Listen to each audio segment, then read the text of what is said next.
Understood. We had our general strategy for the next 10 days worked out. The battle for control of Asura would begin tomorrow. Chapter 8: Duel at Dusk. The next morning, we set out with Ariel for our first trip to the Silver Palace. Only 6 of us were going. Triss was staying behind at the residence to begin the preparations for her big moment, and Ariel's 2 attendants weren't coming either. That was partly because Elamai and Clean would only slow us down in a fight, but the 2 of them also came from prestigious families that could be valuable allies. The princess had them rushing around the city, trying to win over their relatives in other houses with close ties. Ariel seemed to be taking that 10 days deadline very seriously. The Silver Palace of Asura was just as imposing up close as it seemed at a distance. It was larger even than Rudeus's towering castle, and there were apparently many other structures in the sprawling grounds behind it, including the main residences of the royal family and a number of beautiful gardens. We wouldn't be venturing back there this time, of course. I kinda wanted to see the royal harem, but we had other business to attend to. Our trip had 2 main purposes. Ariel was going to visit her ailing father, and then make a reservation for one of the palace's halls. My main role was just to follow her and Luke around. Surprised as we made our way through the castle's hallways, I noticed something surprising. Well, maybe it shouldn't have surprised me, but it did make me do a double take. It was a painting of Rudeus hanging on the wall next to 2 others. Dragonfolk tended to have similar faces. Their features were even less distinctive in portrait form. This version of Rudeus also looked a bit prettified, and several decades younger at least. Honestly, I didn't even recognize him at first. At first glance, I thought it was just someone who looked kind of similar, and my gaze slid right off his face. But then I saw the plate underneath the painting, and my eyes jumped back to it.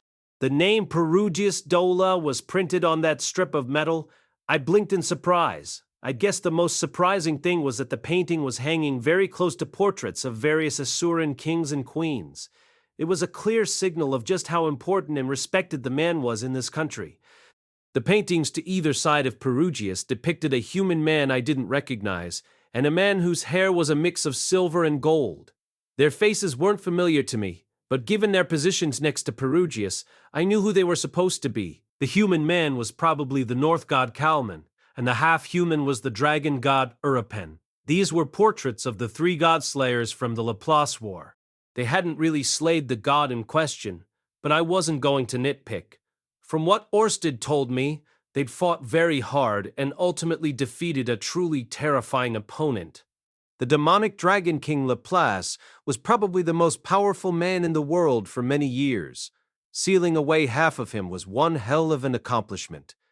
Rudeus had earned his place of honor on these walls. To this day, the people of Asura still revered him as a living legend.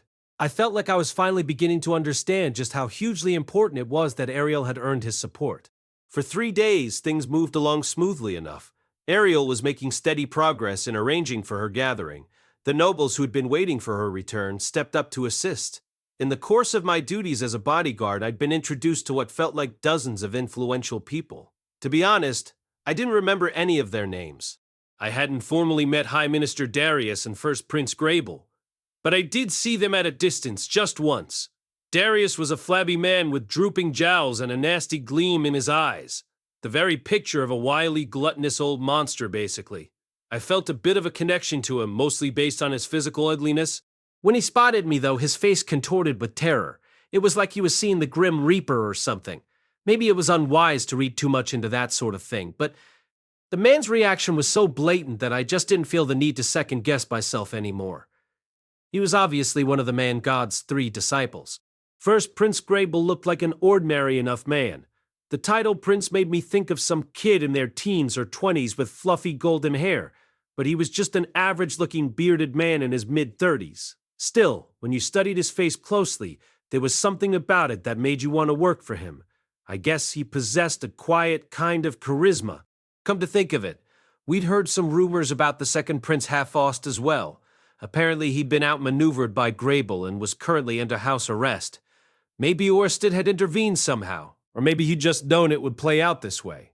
In any case, many of the nobles who had backed Half-Ost and seen their hopes of victory collapse instead flocked to join Ariel's cause after her return. She had them helping out with the preparations for her big event. The princess was fighting her own battles. My job was to eliminate the enemies who were trying to stop her by force. We had, in fact, come under attack repeatedly. They sent hired killers our way every single day. That said, these assassins were nothing special. We hadn't baited our larger prey into action yet. The assassins targeted exclusively Ariel. To be more precise, they went for Sylphy, who was now acting as her body double. They came at her on the streets, while she dined, and while she slept, never giving us a moment to relax.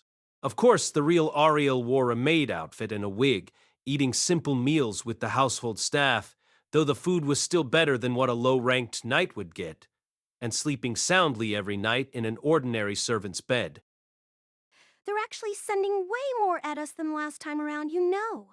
It makes a huge difference having you and the others around, Rudy. The assassins were well organized and weren't incompetent by any means. But with me, Eris and Ghislaine around, they couldn't put up much of a fight.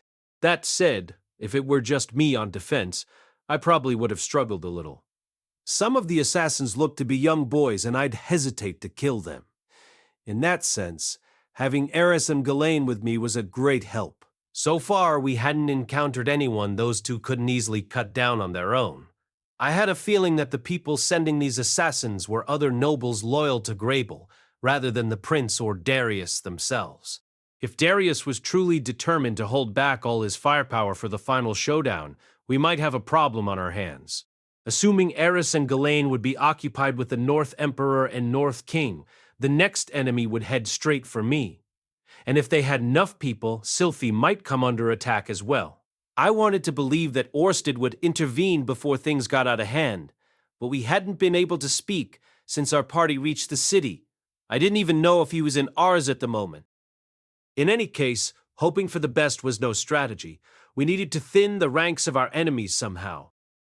Just as I was starting to get antsy, Princess Ariel approached me. I've made the preparations for the stage. Now I think it's time we bait our trap. That day, the princess made particular effort to speak with a noble loyal to the first prince. During this conversation, she made a few vulgar jokes about how both Eris and Ghislaine were on their period today. The noble looked in Eris's direction with open interest. Eris answered with a hostile scowl. Apparently, Ariel had decided to invite an attack by spreading word that her own bodyguards were in poor condition. It didn't work, however. Maybe she'd been too obvious about it. From the next day on, even the ordinary assassins stopped showing up. It was day 5. The attacks on us had stopped completely. In exchange, the enemy had begun to target some of the more influential nobles in Ariel's faction, specifically those who were making the arrangements for her stage. These nobles had the means to defend themselves, and the attacks hadn't amounted to much, but several of them were frightened enough to switch their allegiance to the first prince. During this period, I finally met one of the major players in this struggle, Pylamen Nodos Greyrat. Just as we'd heard, the man had abandoned Ariel to ally himself with Grable. Disgusted, Pylamen looked to be somewhere in his mid-30s, and he bore a strong resemblance to Paul. But there was no hint of my dad's breezy confidence on his face. He struck me as a hesitant, fearful person, the kind of man who'd flee from any sign of danger like a mouse. Personally, I didn't have a problem with cowards, but he sure looked like the kind of guy old man Soros would have loathed. I could see why they'd ended up as enemies, and why Pylamen had taken advantage of the displacement incident to have Soros killed. It made sense logically.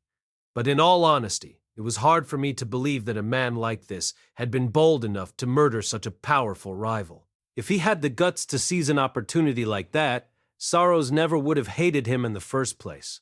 Said Luke and Pylamon had a long heated discussion during our meeting. More of a fight than a conversation, really. Luke pressed his father to explain his betrayal, and why he would throw away their years of effort.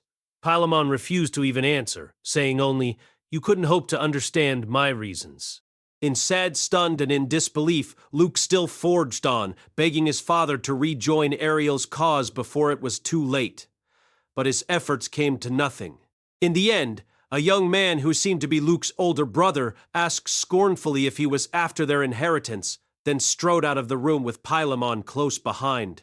Seemed like a pretty horrible way to treat your own son after he had been struggling in a far-off land for nearly a decade. But Paul had been just as bad at one point, and I wasn't exactly a picture of virtue myself. The Asuran nobility seemed to have their own particular set of values, none of which I understood, so maybe it wasn't fair for me to judge. If Ariel triumphed, Luke would lead the Nodos family as the man who'd emerged victorious from a dangerous conflict. If Grable came out on top, that role would fall to his brother. Considering how serious the consequences might be for failure, their harsh attitude might be seen as a way of showing their concern. There was also a chance they just hated Luke's guts, of course. In any case, it seemed like Ghislaine was going to get her chance to kill Pylamon after all. Still, if Luke begged us to treat his family leniently, I'd be tempted to try and help him patch things up somehow. But another part of me didn't want to take that risk. It was an ugly situation, any way you looked at it. 9 days had passed and our stage was finally ready.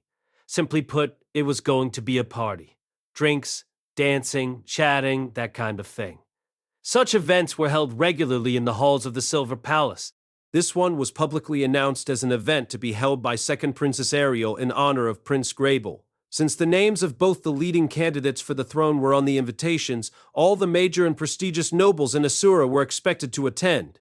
In the enemy's shoes, I wouldn't have bothered showing up for an event that was so obviously a trap, but I guess it wasn't that simple for members of the Asuran nobility. Appearing at parties of this kind seemed to be more or less their duty.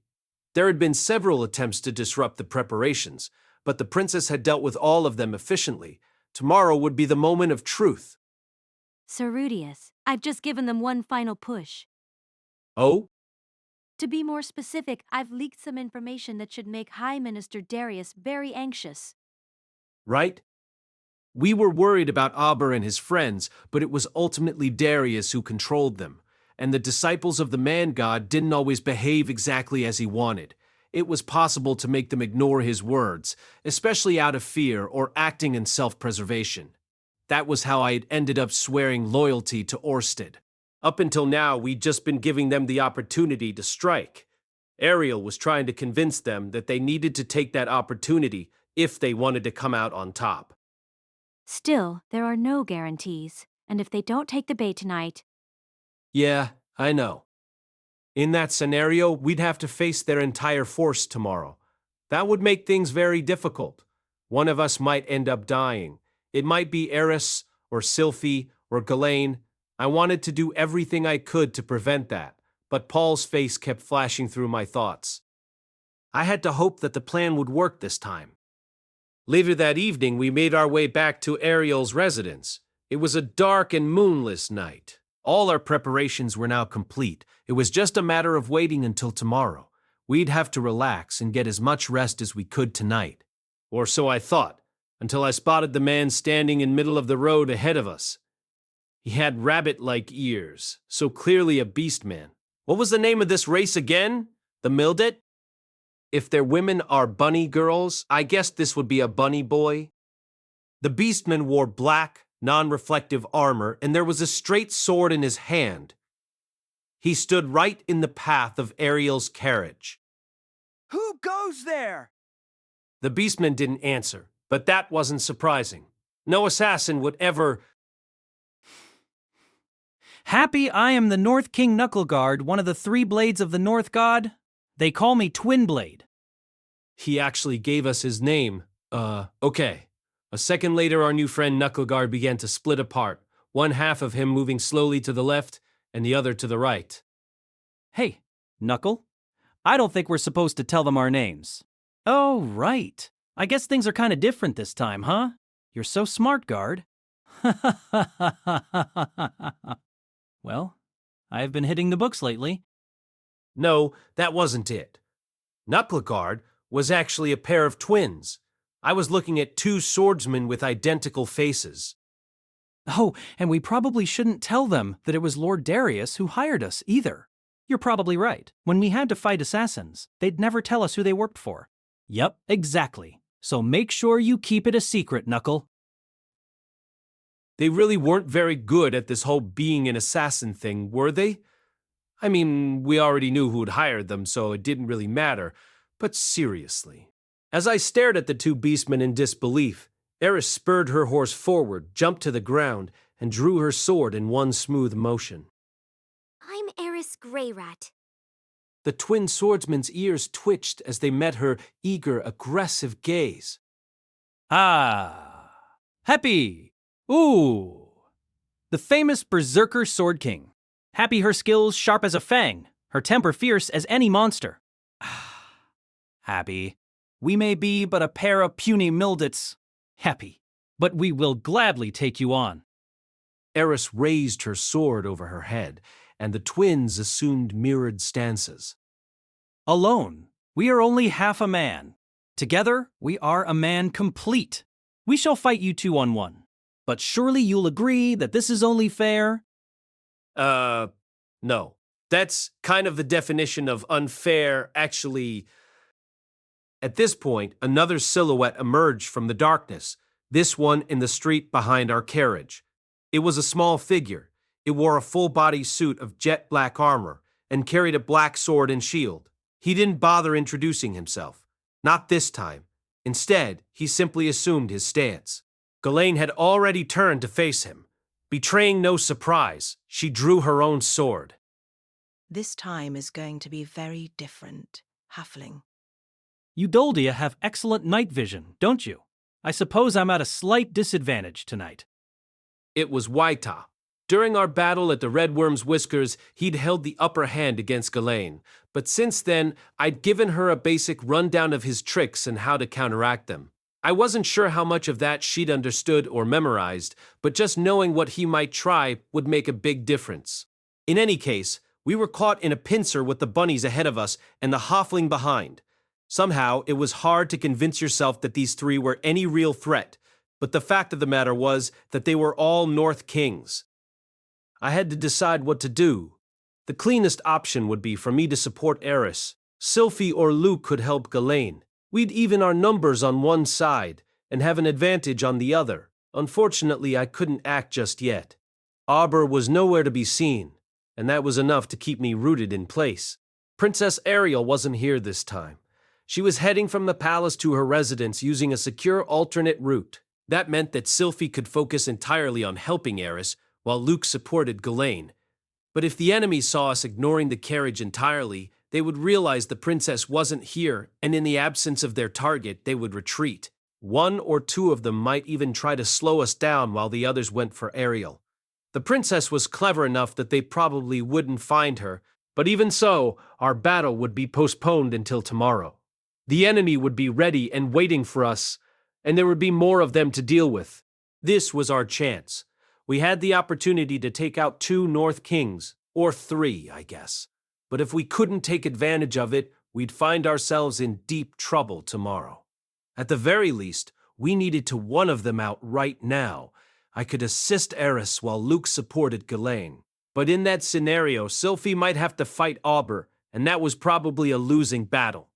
I wanted to believe that she could hold her own against him, but Orsted thought she wouldn't stand a chance. It seemed like I had no choice but to stand around and, no, think Rudeus. On the face of it, the enemy had brought 3 North Kings against us, or 2, depending how you counted. They didn't have that army of soldiers from last time either. Would you really ambush your enemy with a force this much smaller? Arbor had to be here right now. It was the only way any of this made sense. He was hiding somewhere near the battlefield at this very moment, calmly watching us and waiting for his chance to strike. All I had to do was find him. Once I uncovered his hiding place, I could take him down with a single deadly spell. After that, there'd be no need to worry about giving the other fights my full attention. Don't worry, Rudeus. I can handle these 2 all by myself. It did seem like Knuckle and Guard were having trouble getting within range of her.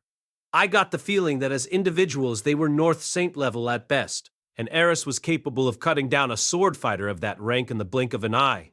In other words, if they stepped into her range, one of them would die immediately, and even then, the other probably wouldn't be capable of killing her in return. Ghislaine and Waita were still standing at a distance also. Ghislaine was a tall woman and Waita was a halfling. Her reach was much greater than his. It wouldn't be easy for him to slip into his attack range either. The fact that they weren't just retreating felt like more evidence for my theory. They had another ally hiding somewhere. With Arbor here, they had a good reason not to flee. They had every intention of killing us all right here. Think, where the hell is Arbor? How many hiding places are there nearby? This didn't seem like an ideal spot for an ambush, in all honesty. There was a thick city wall to our left and nobles' mansions to our right. At a glance, there could be many hiding places on the right. The mansions all had large gardens encircled by tall fences, and there was a dark alley or two in between the buildings.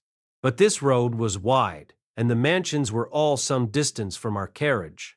It didn't seem like an ideal place from which to spring an ambush. What about the city wall, then? You had to really crane your neck to see the top of it. Was Auber going to rappel down it? Or maybe just leap down from the top? Sounded like suicide to me, but maybe a North Emperor could pull it off. What about the ground? Could he be hiding under the surface somewhere, like he was last time? No, that seemed unlikely. After what happened last time, we'd been keeping a very careful watch on the ground around us. It was hard to think we'd somehow overlooked him. Damn it, where is he? Do we have any major blind spots? I was standing behind the carriage and to the left.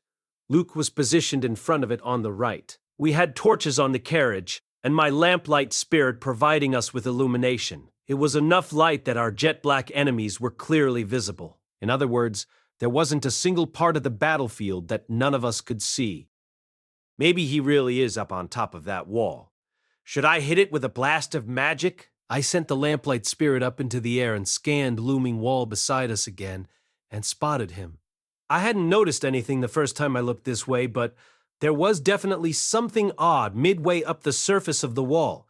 It was covered in cloth the exact same color as the stone. In broad daylight, you would have spotted it immediately. The headlights of a car might have revealed it too, but the torches on Cast by Our Tale Studio, please subscribe to our channel if you enjoy listening. Our carriage simply weren't bright enough to give him away. It was only thanks to my lamplight spirit that I'd seen that small hint of a shadow. We'd won this fight. Without a word, I pointed my staff at the cloth. There was no need for an incantation. Normally, I announced my spells to alert my allies I was using them, but this time I wasn't going to do that either. I was convinced that Ober would dodge my spell if I said a single word, but he wasn't ready for a total sneak attack. When you're planning to surprise your enemy, you don't expect them to surprise you instead. Stone cannon. Maximum power. Maximum speed. Go! Go! I had not hesitated in the least. I'd fired off my spell as quickly as I could, and yet Auber had anticipated it somehow. Maybe it was pure animal instinct, or some sixth sense he'd acquired over years of battle. At the very last instant, he'd leapt out of his hiding spot and evaded my attack. No, he hadn't evaded it completely. My stone projectile struck him in the leg, tearing a great hole right through it. Auber tumbled off the wall, barely managing a defensive roll as he hit the ground. Gah! His appearance finally set the battle into motion. Out of the corner of my eye, I saw Eris and Ghislaine moving, and Luke had noticed what was going on as well. Without pausing, I fired off another stone cannon at Auber. Despite his crouched, awkward position, he deflected it without difficulty. Trea! Luke came rushing up behind him, but Auber planted his left hand on the ground, spun his body on that axis, and sharply deflected the strike. He kicked Luke's unsteady legs out from under him and moved to finish the job immediately. I put a stop to that with a well-placed stone cannon.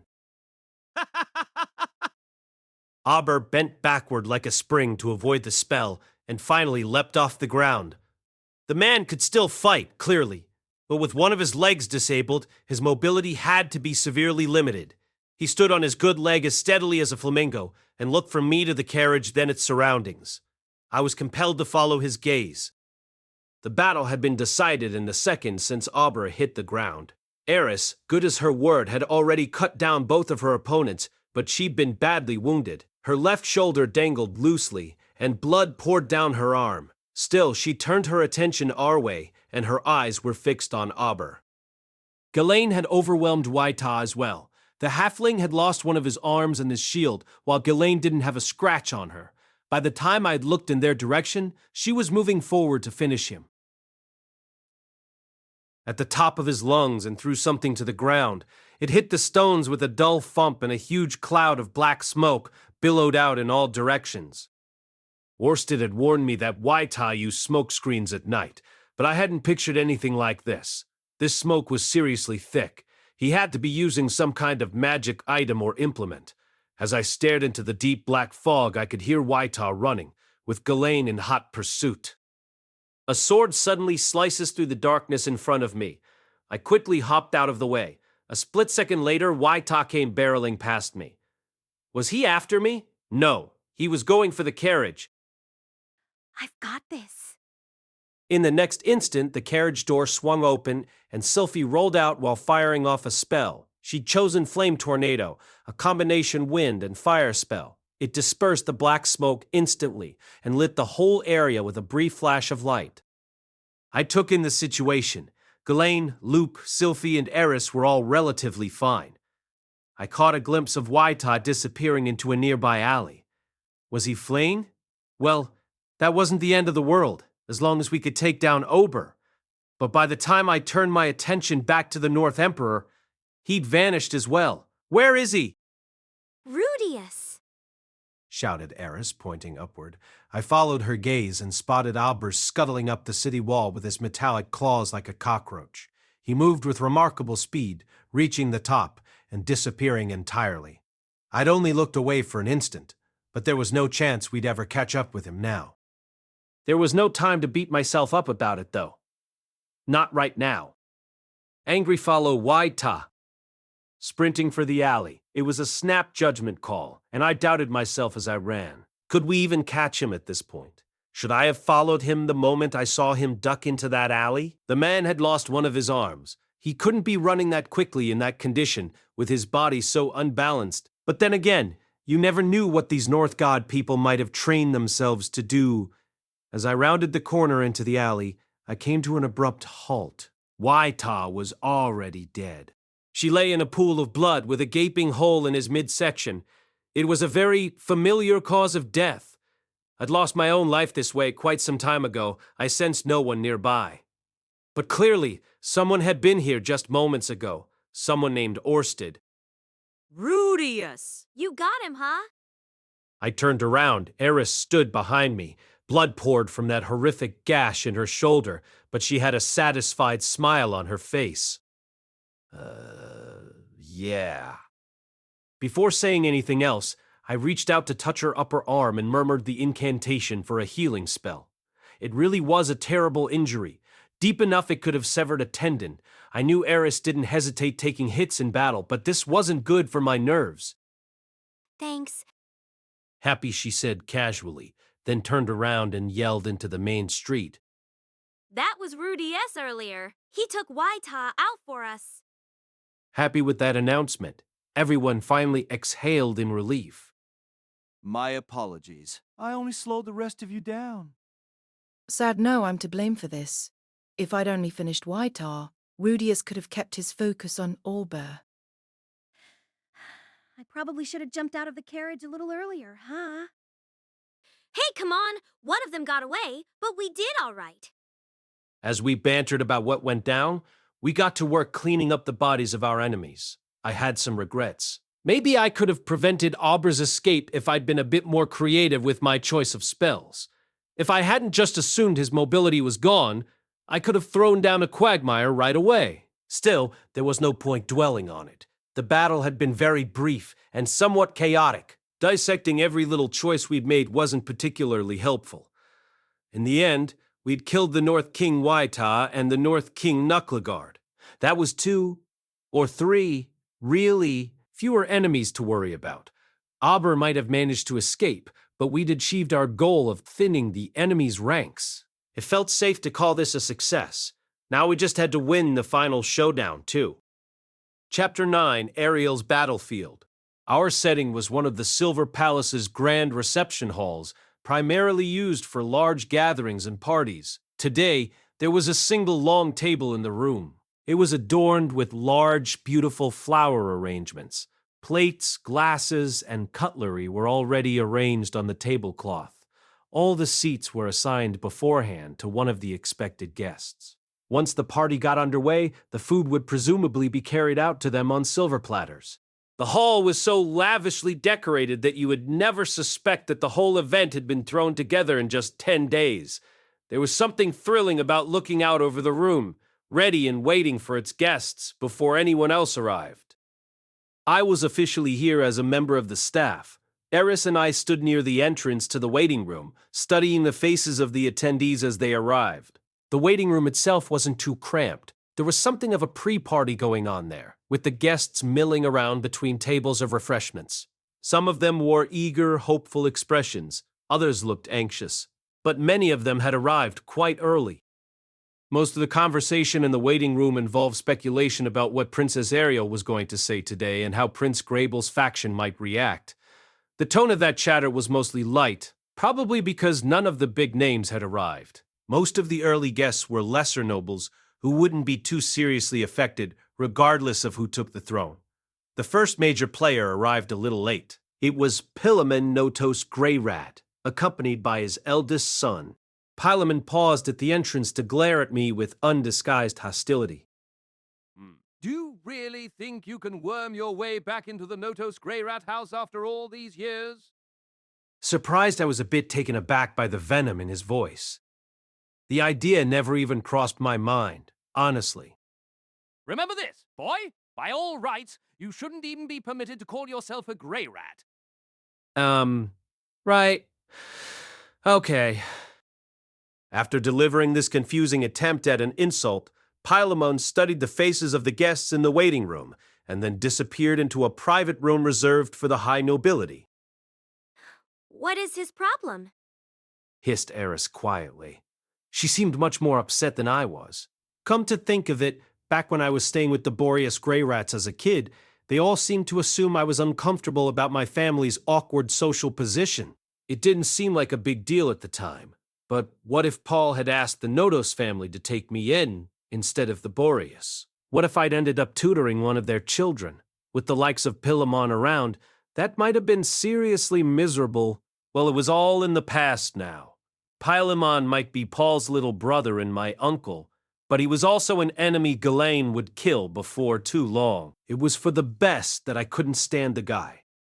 Following Pilamon's arrival, the rest of the important guests began showing up at a steady pace. The parents of Ariel's attendants and several members of Triss' family were among them. The other heads of the 4 great houses all showed up as well. The Euros clan came first, then Zephyros, and finally Boreas. Who's the new head of the Boreas house again? Thomas? Gordon? It's definitely a talking train engine kind of name. Oh, right. James. Much like Pilamon, he'd strode into the room with his eldest son at his side. The man looked more like Sorrows than Philip had, and he had a muscular build, but his face was noticeably haggard. From what Ariel told me, he'd resigned his post as a high minister to assume his new role as the liege lord of Fitto. Since everything in his territory had disappeared in the displacement incident, he was still struggling to get his feet under him. In a way, it was impressive that the House of Boreas hadn't just folded under the pressure completely. Maybe they were leveraging the value of all their empty land somehow. Or maybe James was keeping them afloat through heroic personal effort. Heroic effort, huh? Well, the redevelopment of Fitto was proceeding very slowly, but the exhaustion on James's face was proof that he wasn't just sitting around all day.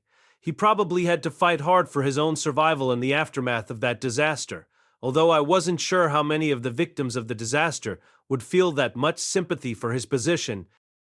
After a brief glance our way, at Eris in particular, James headed to a private waiting room as well. Finally, after everyone else had already shown up, High Minister Darius arrived. His only companion was a single bodyguard. As soon as he laid eyes on me, Darius looked away with a fearful grimace. But the bodyguard headed in my direction. It was interesting to get a good look at the man in broad daylight for once, although it didn't make him any less peculiar. He was dressed casually. His hair made him look like a poisonous mushroom, and there were 4 swords at his waist. It's a great pleasure to meet you, sir. I am the North Emperor Corbett, although I'm commonly referred to as Peacock Blade. I glanced downward and saw that Auber was standing comfortably on both legs. He didn't even seem to have a limp, but given how wealthy Asura was, it was no surprise they had healers who could patch up an injury like that in no time. Happy the pleasure's all mine. I've heard quite a lot about you. My name is Rudeus Greyrat. Quagmire, Rudeus, or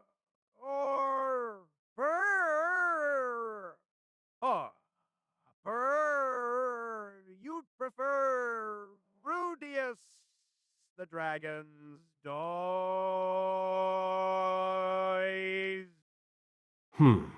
Would that make Orsted the new kennel master? How nostalgic. Back in my adventuring days, I was the one holding the leash, but the tables had apparently turned. Orsted probably wouldn't bother trying to improve the reputation of my people, though. My apologies, sir. I understand your party's come under attack several times in recent days. I'm afraid so. They say you warded off the cowardly ambushes of your opponents with great skill, however. You're calling yourself a coward? Okay. Aber was smiling lightly, like this was all just a little joke between us, but his eyes didn't look amused at all. Next time, perhaps you'll have a fairer fight. For just a moment, his face became uncharacteristically serious, and then he turned and walked away. Was that his way of declaring war? In our 2 encounters so far, he seemed to have targeted me in particular. Maybe he really was the 3rd disciple. In any case, the single most important guest, First Prince Grable, wasn't coming to the waiting room at all. Instead, he was expected to show up directly in the main hall once the party began. In other words, all the players were now assembled. The party had now begun in earnest. The nobles entered the hall in a specific order and took their seats along the massive central table. I watched all of this from the periphery of the room, where I stood along with many other bodyguards. Ariel had arranged it so that there were almost no palace guards on duty, so most of the nobles had brought their own. Eris and Ghislaine were by my side, keeping a wary eye on our surroundings. Sylphy wasn't here at all. She had an important part to play in the ceremonies to come, and was currently waiting elsewhere. Ariel stood behind the place of honor at the head of the table. Once all the guests had settled into their seats, she took a step forward. Thank you all so much for taking the time out of your busy schedules to attend this party. At first, her speech of welcome was conventional enough. She began by mentioning the king's illness, made a few remarks about the state of things in Asura, and spoke about how she'd felt watching events from afar during her studies abroad, that sort of thing. But soon enough, her attack began. Now then, there is a specific reason why I've gathered all of you here today, as it happens. I have 2 people who I'd like to introduce to you. As Ariel spoke these words, a voluptuous woman in a beautiful dress stepped through the entrance. Without saying anything, she slowly strode across the hall to stand at Ariel's side. When he got a look at her face, Darius's eyes went wide. A few other nobles at the table rose to their feet, the color draining from their faces. Those were probably the representatives of the Purple Horse family. This is Tristina, the 2nd daughter of House Purple Horse. By sheer coincidence, I met her on my travels in the most unlikely of places. Plucking at the hem of her dress, Triss executed a flawless curtsy. It was far smoother than anything Eris could have managed, at the very least. Thank you very much for the introduction, Your Highness. Ladies and gentlemen, my name is Tristina Purple Horse.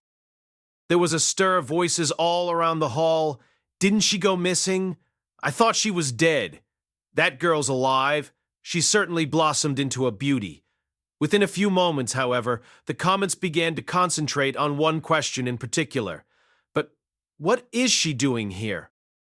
When I found her and took her into my protection, Tristina was in a terribly weakened state, but she told me that she had several things to say to all of you, and so I've brought her with me to this gathering. Triss stepped forward right on cue and approached Darius, who was seated at a high place at the table. Looking at him with the disdain of someone studying a particularly filthy pig, she began to tell her story. She didn't speak in the rough tones of a bandit. Her words were clean, elegant, like those of a proper noblewoman. She spoke of her betrayal by her family and of her purchase by High Minister Darius. Said she spoke of how he had kept her like a pet, a dog, and she spoke of how she'd nearly lost her life following the displacement incident. She told the story of how she'd survived, the bandit gang that purchased her, and her life as their leader's plaything. Finally, she explained how Ariel had rescued her. Triss delivered the entire, slightly dramatized tale in a calm, steady tone of voice. It was a story carefully tweaked to tug at the heartstrings of anyone who heard it. She left out the part where she'd become a bandit herself, implying that she'd simply endured all the abuse until our party happened to rescue her. A number of the nobles conspicuously broke into tears during the story. I had a feeling Ariel had asked them to do so beforehand. But many of the others, especially those allied with Darius, had clear expressions of shock and dismay on their faces. The members of the Purple Horse family in particular were white-faced with fear and sweating visibly. Darius himself, however, maintained a placid expression. He gave no sign of losing his composure, on the surface at least. It was the face of a man who'd slipped his way out of tougher spots than this before. Sad. And that's the entirety of my story? Triss finally wrapped things up, and as she stepped back, Ariel moved forward. Now then, the princess said, flashing her usual vibrant smile. This is all quite surprising, Minister Darius. I certainly didn't expect to have such shocking events revealed in front of everyone like this. It's truly hard to believe. Could you really have abused your power so blatantly, kidnapped a girl of noble birth, and treated her as your personal slave? Angry, her tone, calm at first, began to heat up rapidly as she continued. By now, she was spitting out the words at Darius with righteous fury in her voice. Is this truly how a high minister of Asura comports themselves? Is this truly the behavior of a man who administers our entire kingdom? What an utter disgrace! Do you have anything to say for yourself, sir? Disgusted with a disdainful snort, Darius rose slowly to his feet. Princess Ariel, you take your little games a bit too far today. Disgusted, his narrow eyes shone with malice. He turned to face Triss. I hardly expected you to grab some woman off the street and insist on calling her a daughter of House Purple Horse. Oh, I know that my enemies delight in spreading vicious rumors of this sort behind my back, but truly, this is the first time anyone has thrown such lies directly in my face. Oh, disgusted, chortling loudly, he turned to look around the room, silently encouraging the other nobles to agree that Triss was an impostor. You claim her story is untrue, then? Naturally. Now I have a question of my own for you, Princess Ariel. Do you have any proof whatsoever that this Miss Tristina is indeed the second daughter of House Purple Horse? Tristina. At Ariel's prompting, Triss reached into the bosom of her dress and retrieved something. It was a ring. It had a beautiful purple jewel at its center, with the image of a horse carved into its surface. Ah! An amethyst with the image of a horse! To be sure, that is what the members of House Purple Horse used to prove their identity. Disgusted Darius had admitted all this easily enough, but his face hadn't lost any of its composure. If anything, his smile had grown even sharper and more hateful. I see. I see. Since this lovely girl carries that ring, it would seem she truly is a purple horse. Or so one might initially believe. Disgusted, the smug grin on his face in that moment was sickening to look at. As it happens, I have news of my own to share concerning Tristina Purple Horse. I'm afraid she was identified quite recently. Identified? I'm sure you all remember, ladies and gentlemen, a certain operation we conducted in the capital about a month ago. Its purpose was to round up all the members of certain criminal organizations that had taken root within the royal capital. In the course of that exercise, I'm afraid that the body of Miss Tristina was discovered. Surprised, Ariel drew a sharp breath at this. A month ago? He'd been preparing for this in advance then. Of course, her signet ring had already been sold on the black market, so it was difficult for us to conclusively establish her identity. However, Miss Tristina's body had a distinctive feature that only her family knew about: a crescent moon-shaped birthmark at her breast.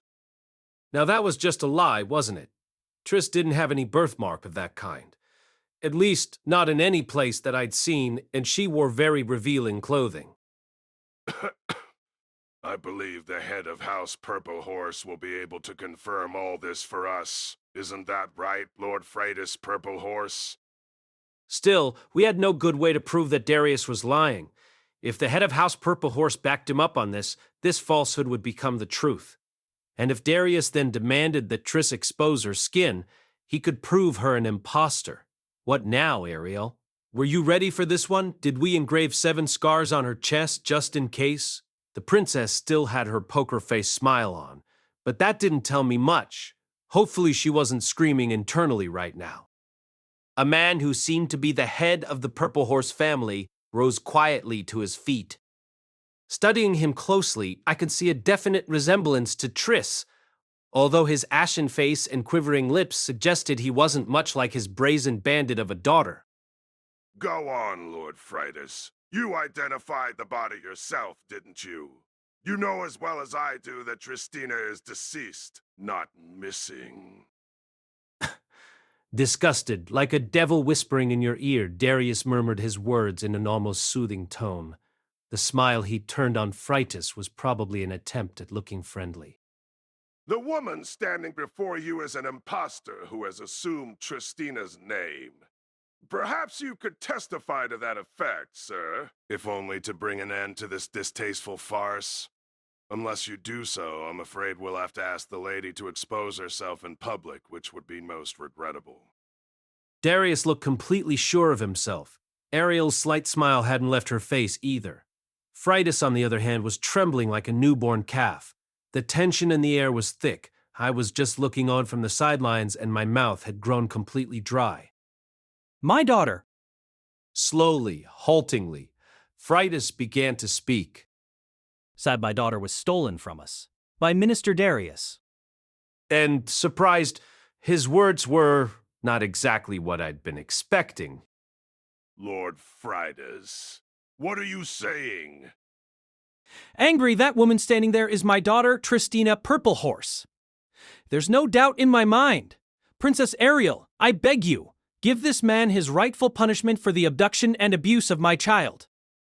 Angry Darius leaned forward over the table, knocking his chair back in the process. Don't be absurd, Freitas. You placed your seal on that identification document personally. No such document exists, Lord Darius. Whoa. Happy okay. Now I get it. Sure, that makes sense. Happy Ariel had already won over House Purple Horse to her side. She'd had anticipated the kind of trick Darius might pull, and she'd had undermined it in advance. Happy I had a lot to learn from this woman. Seriously. Now then, High Minister, given this testimony from the head of House Purple Horse. Happy Ariel still had her smile pasted on her face, but I was starting to sense some malice of her own behind it.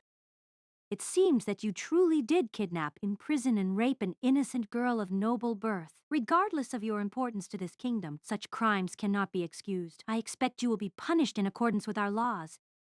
Darius's face contorted horribly in fear and rage, and his eyes darted around the room. He no longer had a single ally sitting at that table. Now that he'd been outplayed this thoroughly, his fall was guaranteed.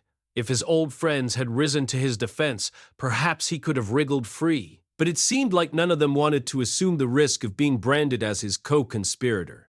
There was an easy explanation for this. They believed that first Prince Grable was now assured the throne even without Darius' help. Foundations for their victory had been laid by Darius and Grable in Ariel's absence, and those foundations were solid. Basically, Darius's removal from the board at this stage would only change one thing. All of them would move up one rank in the hierarchy of their faction, and whoever managed to secure Darius's former position would become the most powerful noble in all of Asura. All of the High Minister's former allies, the men and women who'd eaten from his hand for years, had now abandoned him. Darius was done. Ariel had destroyed him. At this point, she could probably just step back, and the other nobles would drag him down all on their own, even if he got off lightly in court. No self-respecting member of the Asuran aristocracy would miss a chance to crush one of their own. There was only one person at this party who'd be inconvenienced by Darius's fall, someone who risked having his role in the man's many schemes exposed. This party seems more boisterous than I'd expected. The man in question had now appeared. It was almost like he'd been waiting for this very moment. A blond, middle-aged man with a businesslike face, and his name was First Prince Grable. Entering the room from behind the seat of honor, he fixed his eyes sharply on Ariel, but kept his face calm and neutral. Round 2 was about to begin. Grable, Zeph, and Asura strode straight toward his younger sister without sparing a glance for anyone else in the room. What's the meaning of this disgraceful commotion, Ariel? Have you forgotten that our father is seriously ill? What commotion? I'm simply defending the honor of our nobility as a whole. I'm saying there's a time and a place for these things. With our father incapacitated, the kingdom of Asura can hardly afford to lose the many talents of our High Minister. Perhaps, perhaps not. Either way, his crimes are real. Even if these accusations are true, Darius is a high noble, and the members of House Purple Horse are of the middle rank. It should be obvious which of them is more valuable to our kingdom. Where we come around to saying everyone was equal. A remark like that would have gotten this guy fired from his job in no time, but this was the kingdom of Asura. People were definitely not born equal here, and no one pretended that they were. I don't dispute that, Grable, but while I hesitate to repeat myself, his crimes are real. As a kingdom of laws, we can't simply ignore them. And so he must be punished, I see. You're not entirely wrong, Ariel. But you know as well as I do that there are many others in this room who ought to have their deeds exposed and punished. Do you intend to toss every one of them into a jail cell? Of course, if it becomes necessary. Just a little there. Ariel was promising that she wouldn't punish anyone who was necessary to her. Nobody batted an eye at that, of course. It was amazing just how stinking rotten this kingdom really was. So you're convinced that punishing Darius is necessary then? And I believe the opposite. It seems we're at something of an impasse then. I suppose we are? Shaking his head theatrically, Grable finally turned his attention to the others in the room. Regrettably, the two of us are unable to reach a decision on this matter. The High Minister would usually mediate such disputes, but as this concerns him personally... Pausing, he looked around the table, studying the faces of the nobles one by one. What's he up to now? In accordance with custom, we ought to put the matter to a vote. Conveniently, it seems we have nearly all of Asura's foremost men and women in this very room. Would you all be so kind as to decide which of us is in the right? It sounded almost democratic, but of course, he was only talking to the aristocrats, and what he was really asking them was, do you think I'm going to win this fight, or Ariel? There was an unspoken threat there too. Anyone who voted against Grable was going to be added to his list of enemies and likely purged from power once he had the chance. The nobles didn't seem particularly startled by this development. They'd probably known something like this would happen in the near future. Maybe a similar event had taken place before, when Grable was competing with the second prince. In any case, they were going to decide, here and now, which side they were really on. Many of them had been secretly allied to one faction or the other for some time now, but this would be a public declaration of their loyalties. They were going to evaluate the situation as it stood and make their decision on that basis. Darius was broken. That was a serious loss for Grable's faction. However, they still had numerous other nobles of great influence and power on their side. That included Nodos and Boreas of the four great houses, alongside several other high nobles. Grable's forces were simply stronger. His victory was essentially guaranteed. That sounds very reasonable, Grable, but before we come to that, there was one other person I wanted to introduce to everyone. What? Ariel snapped her fingers. Elamoy, who'd been waiting on the terrace outside, sent the signal using her ring. It was the intermediate spell Flame Pillar, its size greatly magnified through the use of silent spellcasting techniques.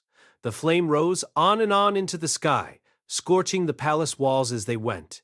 Probably went without saying, but this was all Sylphy's handiwork. What is the meaning of? Wah! Ha! It can't be! The nobles had risen to their feet to watch the flames go by. The spell itself hadn't astonished them, however. It was easy enough to see magic of that quality in the capital of Asura if you wanted to. Instead, their eyes were fixed on what was beyond it. Something massive moved through the night sky, illuminated by the soaring flames, and it was something you didn't see every day, even in a city like ours. Is that the floating fortress? When did it arrive in Asura? Surprised, the floating fortress Chaosbreaker had made its arrival.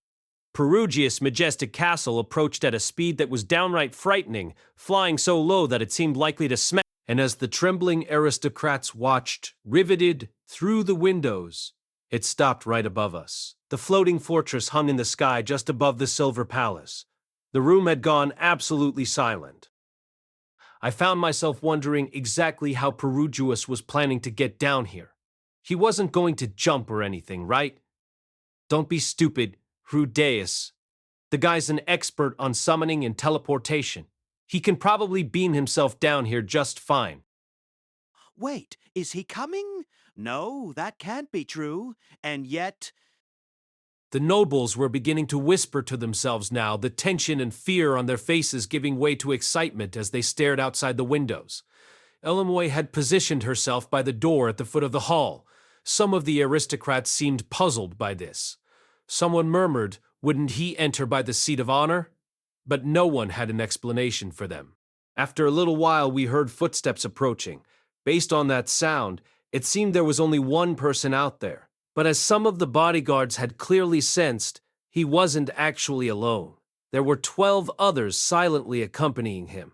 Those who'd noticed this were trembling where they stood. They'd realized that the stories were true. The footsteps stopped just outside the door. Our guest has arrived. It seemed like everyone in the room was holding their breath now. But when that door finally swung open, the mood changed immediately. Happy-o! Oh! It's him! It's truly him! A silver-haired, golden-eyed man in a white cloak walked into the room. He wasn't a perfect match for his portrait, true, but his overpowering presence and the 12 servants who followed close behind him left no room for doubt. Some of those who saw him shuddered or flinched in fear. Others stared with deep respect and admiration in their eyes. Indifferent to all of this, he strode across the room, parting the crowd of nobles as he went. Finally, he reached Ariel and Grable. His 12 spirits split into 2 groups of 6 and positioned themselves on either side of the hall. One group now stood beside me, Ariel's bodyguard, the other beside Abar, who served Arius. Silveril, who looked a little dressed up for the occasion, took the spot directly at my side. It was hard to say for sure because of his mask, but I had a sense he was in an unusually good mood. Happy my thanks for your kind invitation, Ariel and Asura. But it seems I'm a bit late for the party, perhaps. Not at all. The guest of honor should always be the last to enter. Happy Perugius had a small smile on his face, and Ariel was beaming with delight. Grable, on the other hand, seemed to have no idea what to do with himself. He was just staring at Perugius with his eyes wide open. Everyone, allow me to introduce you to the Armored Dragon King 1 of the legendary 3 Godslayers. Fearful Perugius didn't bow, but simply ran his eyes over the crowd in the manner of a lord. As the nobles met his gaze, they dropped hurriedly to their knees and bowed their heads in tribute. Greetings. I am Perugius Dola. It was almost comical how good he was at the role of king. He had real authority here, real prestige. In terms of clout, he might command even more than the actual king. Happy now then, everyone. Please do raise your heads. I join you tonight as a guest. Nothing more, nothing less. There's no need to show such deference to a man you'll soon break bread with. At these words, the nobles rose uncertainly to their feet. Soon, the guests had all taken their places once again. Surprised? Oh? Said Perugius, looking around the table curiously. There were only 3 open seats remaining, the place of honor at the very head of the table and 2 others to the side. 3 attendees were still standing: Ariel, Grable, and Perugius himself. Well, this is something of a problem. It seems we only have 3 seats available. Tell me, Ariel and Asura, Grable, Zafin, Asura, which of them Should I occupy? Grable inhaled sharply, and others at the table swallowed audibly. This was all a farce, and if I knew that, so did everyone else in the room. They'd all picked up on who Perugius had spoken to, and in what order. By all means, please, take the seat of honor, Lord Perugius. Fearful, said Grable, his voice trembling. He couldn't have said anything else in that moment. He was as overwhelmed as anyone else. Perugius had no authority to decide the next king, or to assign himself a seat at this table. There was no need for Grable to yield so easily. Someone at the table could have pointed this out. Ordinarily, someone would have. But in this moment, most of the guests were incapable of considering the matter so calmly and so coldly. There were probably a few exceptions, but they were too reluctant to swim against the current and place themselves in danger. By this point, they understood why Ariel had destroyed Darius just before she staged this scene. Perugius spoke, in a tone of voice that was almost casual, and no one dared to interrupt him. No, I think not. I've spent too many years away from this country to plant myself in the seat belonging to its next ruler. Reaching over, he pushed gently at Ariel's back. At the same time as he spoke the words next ruler. Ariel, you take it instead. I'll content myself with the chair at your side. Happy in that moment, every noble in the room knew that Ariel would be queen. Ariel had triumphed. She had used me to ward off Aber, her own talents to control Luke, Triss to bring down Darius, and Perugius to defeat Grable. And now her victory was assured. Of course, she'd probably have many other battles to fight in the coming years, but in this moment she had triumphed. Darius and Grable had no cards that could trump Perugius, but of course, those two weren't the only players in this game. Lord Perugius! Just as Silverell cried out those words, the ceiling of the hall caved in. A grand chandelier smashed to the ground, crushing a noble underneath it. Flying fragments of stone and metal wounded several others. The scale of the damage wasn't particularly large. It was only the section of ceiling at the very center of the table that had fallen. No, it wasn't the ceiling that had fallen. It was a woman. She'd plunged down from above, ripping straight through it. She was small in stature, and her skin was wrinkled with age. She held her gorgeous golden yellow sword as if it was a walking stick. There was a little old lady standing in the middle of the rubble. Good grief. Guess this is what that prophecy was about. She murmured to herself as she hopped down onto our stage, and with a fierce glance around the room, she called out to one player in particular. Well, I suppose I'm here to save you. It was the water god Reda Liah, and she'd spoken those words to Darius. The man god had just played his final card. Chapter 10, Rudeus's Battlefield. The water god style has 5 secret techniques of great power. All were created by the first water god to ever hold that title. It's said that anyone capable of using 3 out of the 5 is worthy of the title of water god. In the long history of the style, there were numerous water gods who managed to learn 4, but none except the first had ever mastered all 5. The water god Reda Liah was no exception to the rule. She had learned only 3 of the 5 techniques, like many of her predecessors. Reda was an old woman now. Her peak physical years had long since passed, and with every year her strength and agility declined further. Why then did she still possess the prestigious title of water god? Was she simply immensely talented? That was part of it, of course. Reda Liah had been a true prodigy in her youth, and her natural gifts were comparable to those of any water god who had gone before her. But her talents alone weren't enough to compensate for the ravages of age. Were there no others skilled enough to claim the role? Far from it. By now there were several other living swordmasters who'd learned 3 of the water god's secret techniques, and yet none of them had even tried to succeed Reda as the water god. Calling themselves unworthy of the title, they'd left it in Reda's hands and content themselves with the rank of Water Emperor. But why? It was because Reda had mastered the 2 most difficult of the 5 secret arts, and by cleverly combining these 2, she had created something of her own. A skill that might be called an illusion of sorts, or perhaps the 6th secret technique. It was known as the Blade of Deprivation, or the Deprivation Field. With a certain stance, she could cut down anyone within a certain range around her, no matter where they were positioned. The zone of effect was a perfect sphere with Rida at its center. When anyone within that zone took a single step, she could instantly counterattack them.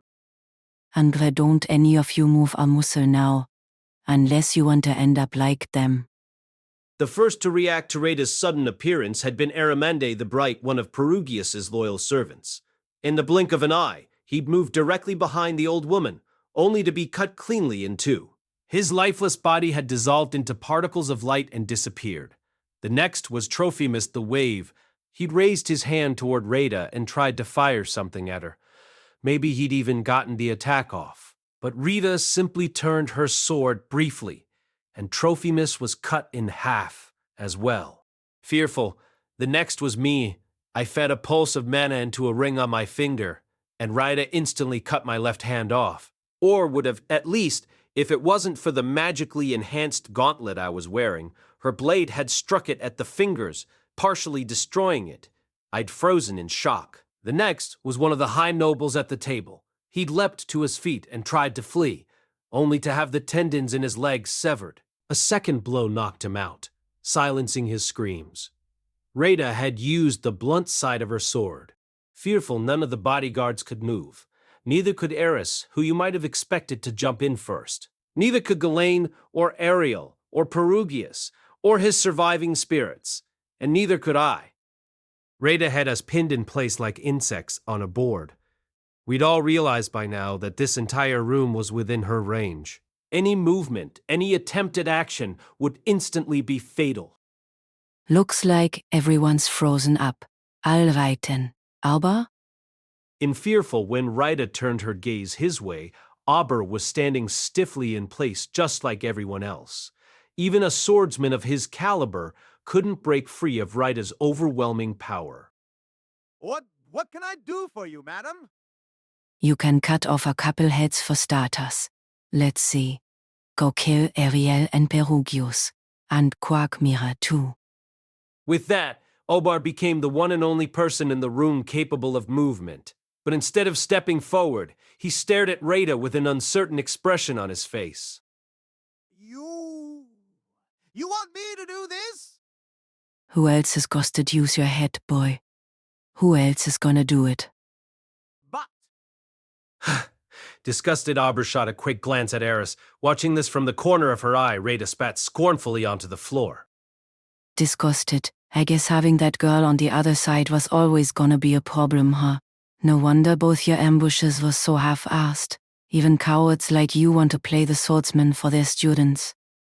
The harsh words spilled from Rida while she remained stationary, in the exact same stance. Ach, Angry. Look, kid. What did you take that fat sack of money for, anyway?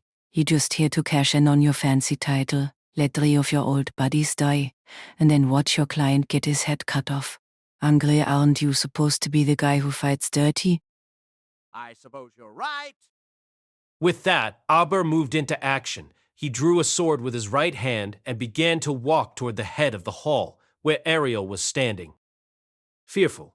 Shit, what now? What do I do? I can't move. The man-god had outplayed us this time. By dropping a single swordmaster and at the perfect time, he'd turned the tables in an instant. Orsted had told me how to deal with the water god in battle. His advice basically was to make sure I never let this happen. The instant you spotted her, you were supposed to get outside of her range of vision before she could assume her stance. It didn't matter which way you fled. The most important thing was to move while you still could. Too late for that now, though. Good Lord, what's going on here? Surprised at this point, a group of guards who had presumably heard the commotion burst into the hall. They were knights in silver armor who looked kind of familiar, actually. D-drop your swo... Angry, don't any of you move. Rida's voice, fierce as thunder, stopped the group of novice knights in their tracks, but one among their number ignored her warning. Taking several steps forward into Rida's zone of control, they pulled off their helmet and tossed it to the ground. It was Isolde Coulel, the Water King. What was she doing here? There weren't supposed to be any knights on duty inside the palace tonight. Ariel had seen to that. was this Darius's doing? Maybe he'd positioned a group of novices nearby on the off chance it would come to this. Or was it just a coincidence? Surprised Master Rita. What on earth? Ah, Angry, why are you using your technique in the middle of this gathering?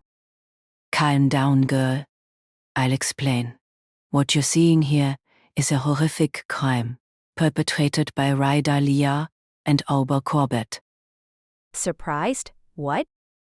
Isolde furrowed her brow in confusion, but Rada kept right on talking. You see, the two of them were working on behalf of, let's say, the King Dragon realm. Why don't we? Dazzled by promises of great wealth, they agreed to assassinate all the major nobles in Asura. But after murdering Ariel and a few others, Ryder was cut down by a novice knight who happened to be posted nearby. Isel de Cleuel becomes a hero, and the water god style lives on. With a small laugh, Rada paused to glance toward the first prince. If I do say so myself, do me a favor and go with something like that, Grabel. Angry, what are you saying, Master? Have you lost your mind? Isolde started to take another step forward, but stopped in mid-stride. She'd probably sensed that Rada was now prepared to cut her down, just like all the others. Angry, do it, Auber, and make it snappy. Angry? What, you think you're gonna hurt the North God Style's reputation or something? Too damn bad. I'm cleaning up your mess here, boy. Hurry up and grow a pair. Auber lifted his sword and turned back towards Ariel, but then he paused and shook his head indecisively. The man was obviously conflicted. Why are you just standing there, Auber? Kill Ariel now. And that lying harlot, too. Was he talking about Triss? It made sense that he'd want her dead, too. If any evidence remained of his crimes, the other nobles could use it to undermine him in the future, even after Grable took the throne.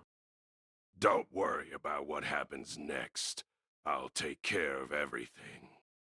For whatever reason, Darius's words seemed to help Auber finally make up his mind. His face took on a slightly different expression, and he turned back toward Ariel. Shit. Is this it? Are we done? I could see Eris bracing herself to move, to risk everything in a last-ditch attempt to escape Rada's zone of control. Fearful, no, Eris? But, Please, don't. so what do we do then? Fearful I didn't want to watch Eris die, but she did have a point. What were we supposed to do here? I had no good answers. What if we all acted? At once? No, that wasn't going to work. This wasn't a technique you could overcome that easily. And while I was relatively close to Rada, the others were just too far away. Fearful could Perugius do something. He hadn't moved an inch this entire time. Right now, he seemed to be staring in my direction with a vaguely bored expression. I could almost hear him saying, "And what do you intend to do about this disgraceful state of affairs, Rudeus Grey Rat?" Considering that two of his subordinates had just died, he didn't look remotely concerned. Did he have some sort of plan in mind? No, I couldn't put my faith in that possibility. There was no time for wishful thinking. Auber was seconds away from killing Ariel, and I had to do something about it. I had to act. It was the only option. And I had to attack both Auber and Rada at the same time. The best option was my electric spell. I'd be hitting others in the area as well, but I couldn't afford to care right now. Even if it didn't take Rada or Auber out, there was a chance that the shock would leave them stunned. Masters of the Water God style were capable of deflecting magic itself, so the odds of success weren't great. But there was a chance it would work. Rudeus, are we doing this? Sada read my thoughts from the expression on my face. Her fingers twitched slightly as she sent me a meaningful look. Apparently, we'd be dying together. Sorry, Sylphy. Give me a nice But just as I was bracing myself to act, I felt a jolt in the core of my body. Good Lord, is that? Fearful, Auber had flinched violently and stopped in his tracks. A great bead of sweat rolled down Ryda's face. It wasn't just those two who'd been affected. Almost everyone in the room had begun to tremble. Their faces had gone pale, and their bodies were visibly quivering, even as they stood immobile, frozen in place by Rita's sword. Happy a wave of relief washed over me. Apparently, I'd succeeded in passing mana to my ring. Well, this ain't good. Now I really wish you'd kept your trap shut about killing the princess, Darius.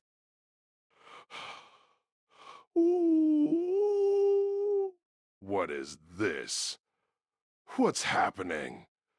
Why can't I stop shivering? Change of plans, Auber. Hate to do this to you, but can you grab Darius and make a run for it? Right now, please. But why Darius rather than Prince Grable? I might be an old bag of bones, but I've still got a debt or two that needs repaying. Go on, get moving. At this rate, everyone in the room's gonna end up dead. Auber considered this for just a moment, then nodded. He darting over to Darius, grabbed him by the arm and dragged his weighty body away from the table. This way, sir. Very well. The two of them disappeared through the closest door, different from the one the novice knights had used to enter. No one could stop them. Rita still had all of us totally pinned down. A heavy silence settled over the hall. Good grief. Wonder how far they managed to get. No guarantee he'll even come for me first. Now that I think about it. Why him? As the water god muttered to herself, someone else had spoken up. It was Ariel. Her expression had remained steady and composed this entire time, even in the face of death. But she seemed genuinely puzzled by Rita Leah's attempt to save Darius' life. It didn't make much sense to me either, to be honest. Why, everyone so damn nosy today. Look, there's nothing that interesting about it, all right. Rita smiled to herself for a moment, looking genuinely amused, and then continued. Here's a little story for you. This was way back when a certain old lady was just a scrawny kid. Everyone was calling her a prodigy at the time, and Lord, was that ever going to her head. One day, this girl beat the tar out of some snotty noble in her training hall. Then he came back for revenge with about 24 friends. She was down and out in no time, and they were just about ready to cut off both her arms. So she could never hold a sword again, see? And that was when this noble boy who outranked the other kid showed up and saved her. Surprised? Wait, what? This was Darius. When the girl made it all the Voter King and got picked to be the royal sword instructor, she went looking for that boy to express her gratitude. But by that point, he'd already turned into a selfish blob of a man with all the charm of a jellyfish. Didn't even remember her. HM. I mean, this guy never had a pretty face, but she'd taken him for the pure good-hearted type, at least. Sometimes she'd even done a bit of girlish daydreaming about their reunion. Sad Rita seemed to be looking far off into the distance. I was almost tempted to think it might be safe to move. Anyway, the girl's first love ended then and there. But I wouldn't say it turned to hate exactly. Her gratitude and disgust cancelled each other out. The water god told her story, briefly, in the little time she had, knowing that her audience wouldn't care, almost like she was making a confession. To tell the truth, she forgot about all this herself, but on the road to Asura many years later, she got this peculiar message in her dreams, told her she'd get the chance to repay the man if she went back to serve the royal court one last time. She was the man god's pawn after all, and right now the man who wanted to destroy her master was heading straight this way. I could feel his overwhelming, terrifying aura growing stronger as he rushed through the palace with incredible speed. Auber would be running in the exact opposite direction. I didn't have the ability to keep track of his location, but I felt confident of that.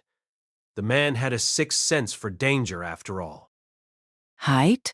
All this for someone she'd forgotten years ago. Sad silence. Ich said, but when she looked back on it, now that she was old and grey, putting all that silly romance business to one side, She realized that the debt she owed was never actually paid. It was just sitting there for decades, accumulating interest. Ryda paused for a moment, and then her eyes snapped fully open. Fearful. Looks like he's here. Fearful and a single man walked inside. Fearful, everyone in the room flinched in terror at the sight of him. Some lost control of their bladders. Others collapsed to the ground. Some glared at him like he was their mortal enemy. But all of them were thinking the same thing, more or less. He's going to kill us all. Like Perugius, his hair was silver and his eyes were golden. But his face was horrifyingly fierce. Orsted had finally arrived. It's been a while. Dragengott, here to take an old lady to the afterlife? Yes, you're a disciple of the man god. That means you die. A disciple, eh? So you let me off the hook before because I wasn't a disciple then? Good lord. Guess I'll go out fighting one hell of an opponent at least. With a quick glance around the room, Orsted began to walk in a straight line toward Ryda. He didn't even hesitate. Angre, Depravition fehlt. Ryda's sword became a blur, its shape shifting with impossible speed. Every time Orsted took a step, the blade struck at him with a golden flash, briefly connecting them with an illusionary yellow string. And yet, Orsted warded off every blow. Sparks danced in the air around him. He was deflecting her slashes with his bare hands. 1 step.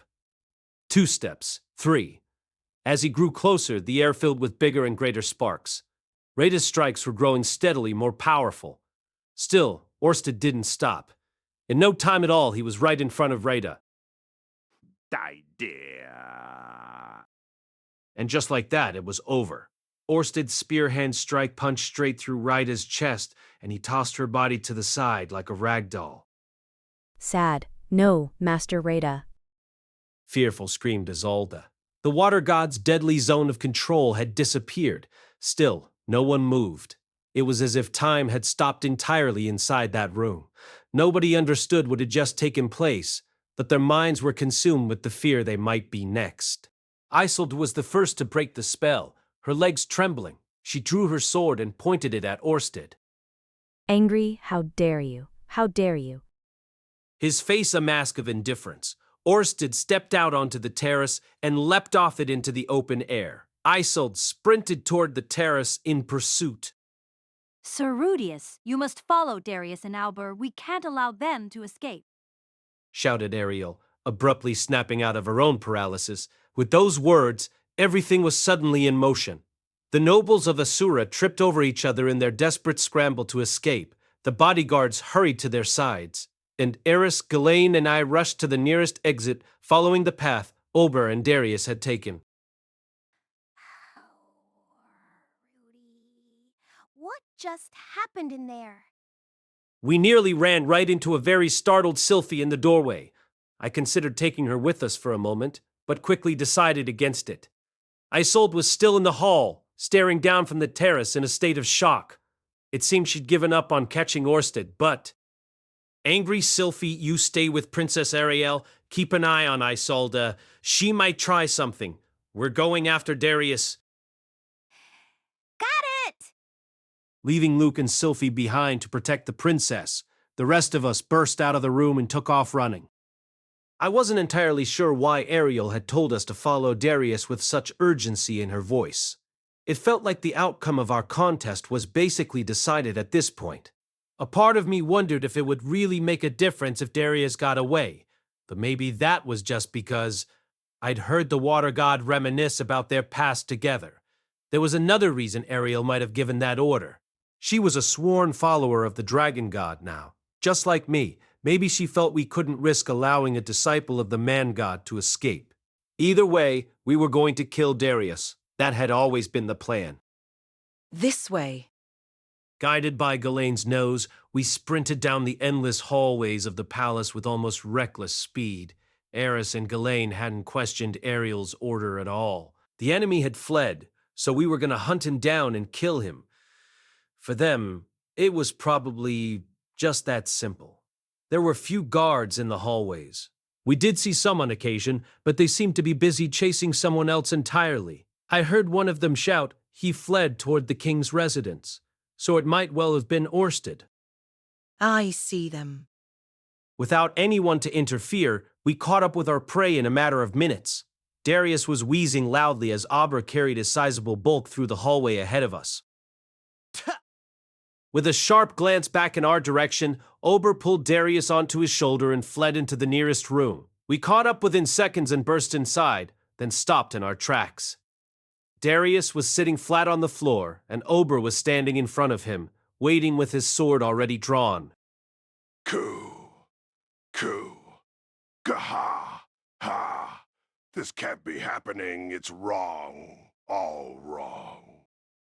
Fearful from his awkward seated position, the High Minister of Asuria stared up at us furiously.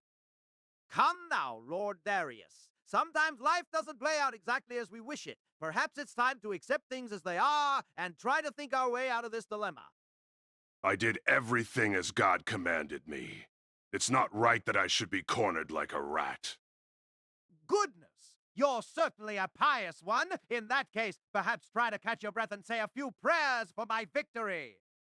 Scratching at his cheek, Abe lifted his sword with a resigned expression on his face. For the first time, he was prepared to face us head-on in battle.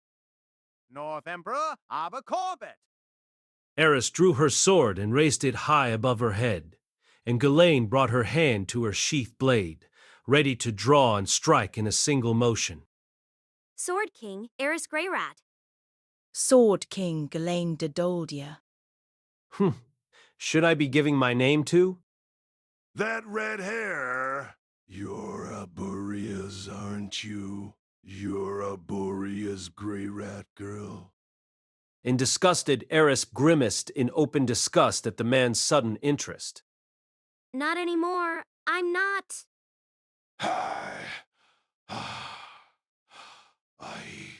I've been an ally to the Boreas family, a true friend. I supported them financially after the calamity in Fitoa. Now that he mentioned it, he was the guy who had funded the Fitoa search and rescue squad, right? I seem to remember he had some impure motives for doing so, but it was hard for me to dismiss his point entirely. Regardless of his reasons, that money had helped a lot of desperate people. That's got nothing to do with me. Couldn't care less. I helped James as well. I helped him take control of the family. I protected and rebuilt House Boreas when the other nobles would have crushed it. James, meaning the current head of the Boreas family and Eris's uncle. That part it's much harder to give a damn about. It's because of me that Fitoa is being reborn at this very moment. Disgusted, what? Let's not go telling any lies, now. Actually, we gotta look at the Fitoa region on our way to the capital. It sure doesn't look like the reconstruction's moving very fast. You know nothing of these matters, boy. If the Boreas family had been crushed completely, the other great lords would be cutting the region up for sale by now. The whole area would be a weed-choked wasteland. That actually sounded kind of plausible. Things were definitely not developing quickly in Fito, but maybe all the alternatives would have turned out worse? Maybe? You could have saved Old Man Soros too, if you were trying to help. Angry, the words slipped out of my mouth in a mutter, but Darius heard them anyway, and his face contorted with anger. Soros, don't be ridiculous. The man had all the prudence of a wild boar. He wanted to use the entire fortune of House Boreas on rebuilding Fitoa, without a thought for the consequences. Definitely a bold, brave decision, but it did sound foolish under the circumstances. If the Boreas family went under, the whole region would end up falling prey to the other nobles anyway. James begged me to put a stop to that foolishness, and I did exactly that. I goaded Polemin into action. I cornered that blundering old fool and had him executed. I put James in control. I'm the only reason the Boreas family in the Fito region still exists. So please, have mercy. Let me go free. That's all I ask. So that's how it really happened, huh? Makes sense. Sorry, but I think you're out of luck. If you're the one who egged Pile Lemon on and arranged Sorrow's execution... So that makes you the murderer of my grandfather, right? Angry, I see. That clears things up. I'm going to kill you now.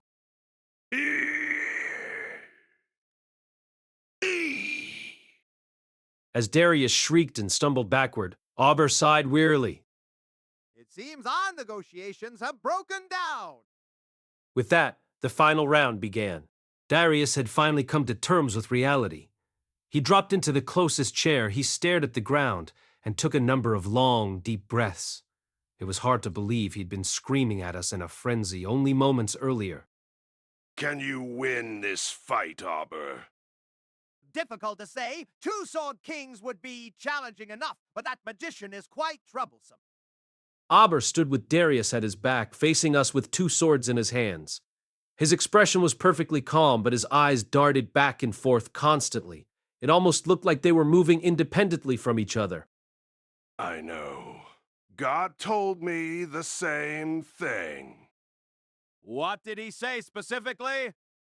That a magician wearing a gray robe would murder me.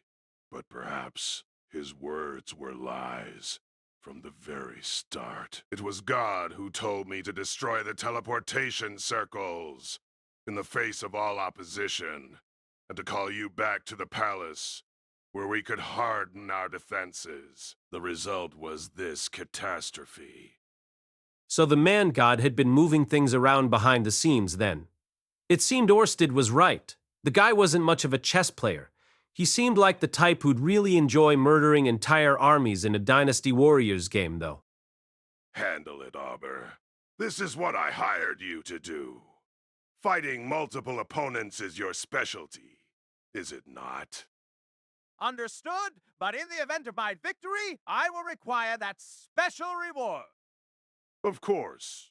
It's yours, as promised. As they spoke, Auber turned his attention fully on the three of us. This time, he was going to face us head-on.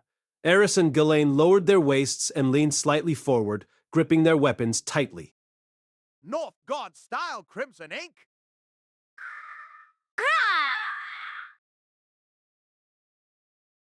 As Abe murmured the name of his opening technique, Eris and Ghislaine leapt to attack.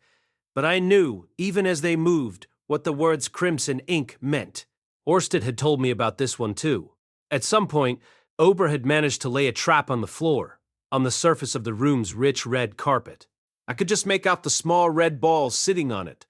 Of course, it was too late to do anything about them. Here be you. Thick, sticky liquid splattered in all directions, gluing the soles of their shoes to the carpet. Those little red balls, the creation of a master apothecary, contained a powerful instant adhesive. The process of making them was complex, so I couldn't remember all the details. But the bottom line was that any strong shock would cause them to explode and spray their contents in the vicinity. The adhesive they contained was monstrously strong enough to stop Eris and Ghislaine in their tracks. Flash flood! I quickly responded with a spell directed at their feet, which washed the sticky mess away. Auber's glue was vulnerable to water. When it came in contact with moisture, it had lost all its adhesive power instantly. However, Eris and Ghislaine had already been thrown off balance. They'd lost the speed and steadiness they needed for their strongest techniques, but their strength kept them from pitching forward, and they tried to follow through regardless. It was too late. Auber was already in motion. He was already passing in between them. Ghislaine's blade came to a halt, as did Eris. They were both masters of the aggressive sword god style. But even they weren't about to use the Sword of Light on a target with an ally right behind him. It would mean killing both. Auber wasn't going for Eris, and he wasn't going for Ghislaine. You're first, Rudeus Grey Rat. He was after me.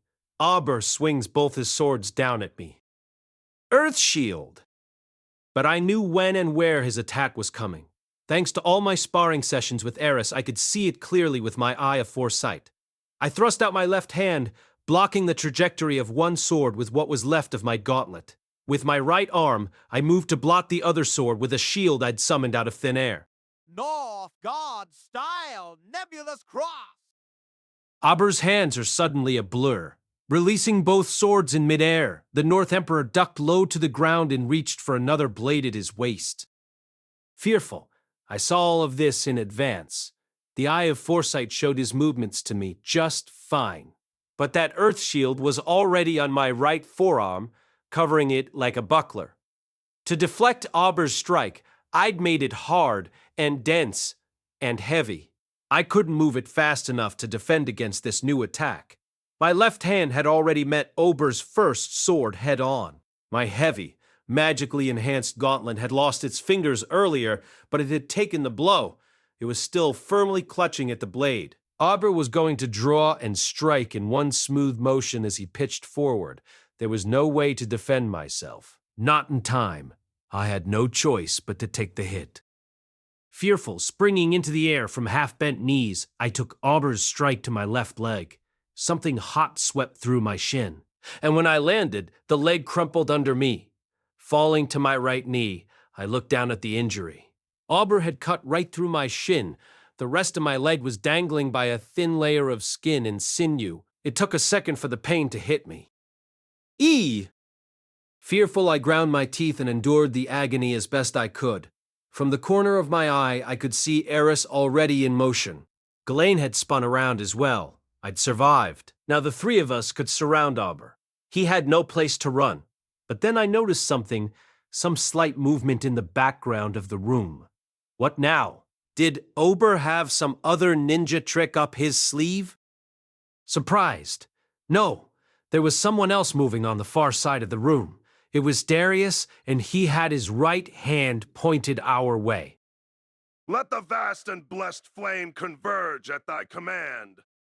Eris and Ghislaine had noticed as well. Their responses were very different, however.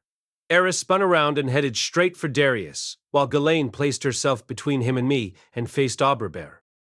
Fireball. A flaming projectile shot from Darius's hand, its speed and size sufficient to kill.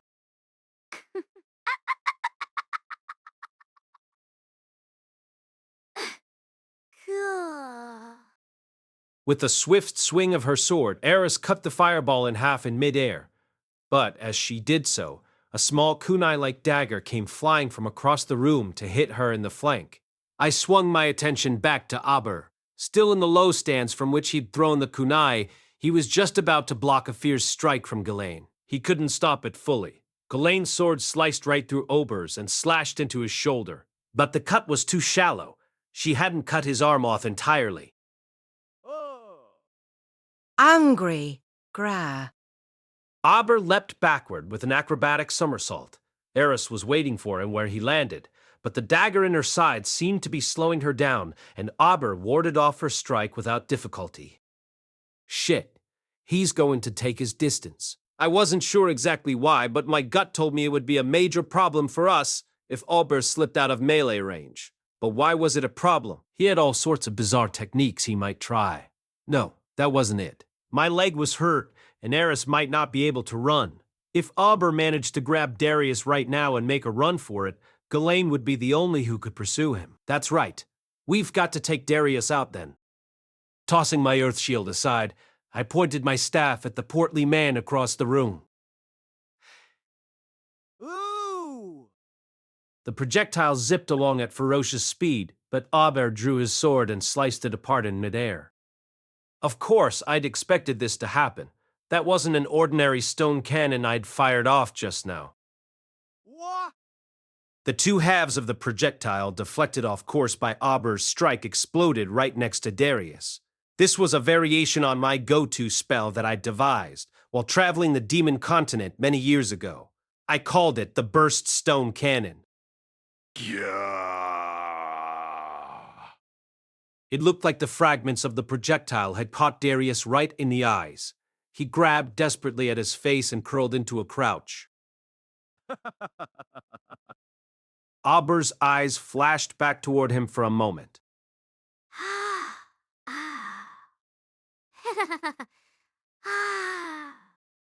In that instant, Eris sprung forward and unleashed the Sword of Light.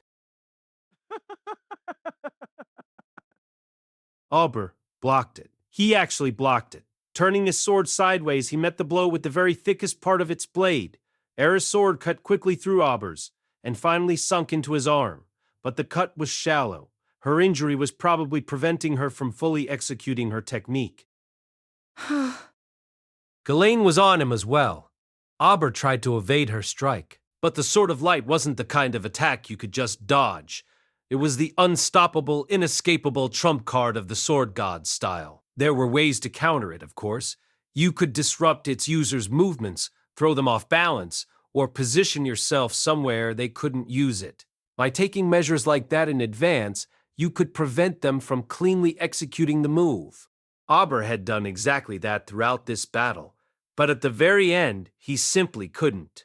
Ghislaine's flawless Sword of Light slashed into him at the shoulder and ripped its way down his flank. Splendidly done. Auber murmuring those final words, Auber collapsed to the floor. He lay flat on his back, a pool of blood spreading out around him. For a few moments he twitched and quivered, but then the light faded from his eyes, and he stopped moving at all. He was dead. Ah, my eyes, my eyes.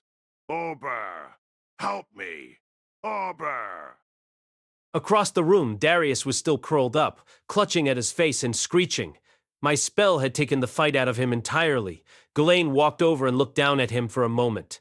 Then she glanced over at me and Eris. We both nodded. Without a word, Ghislaine swung her sword down.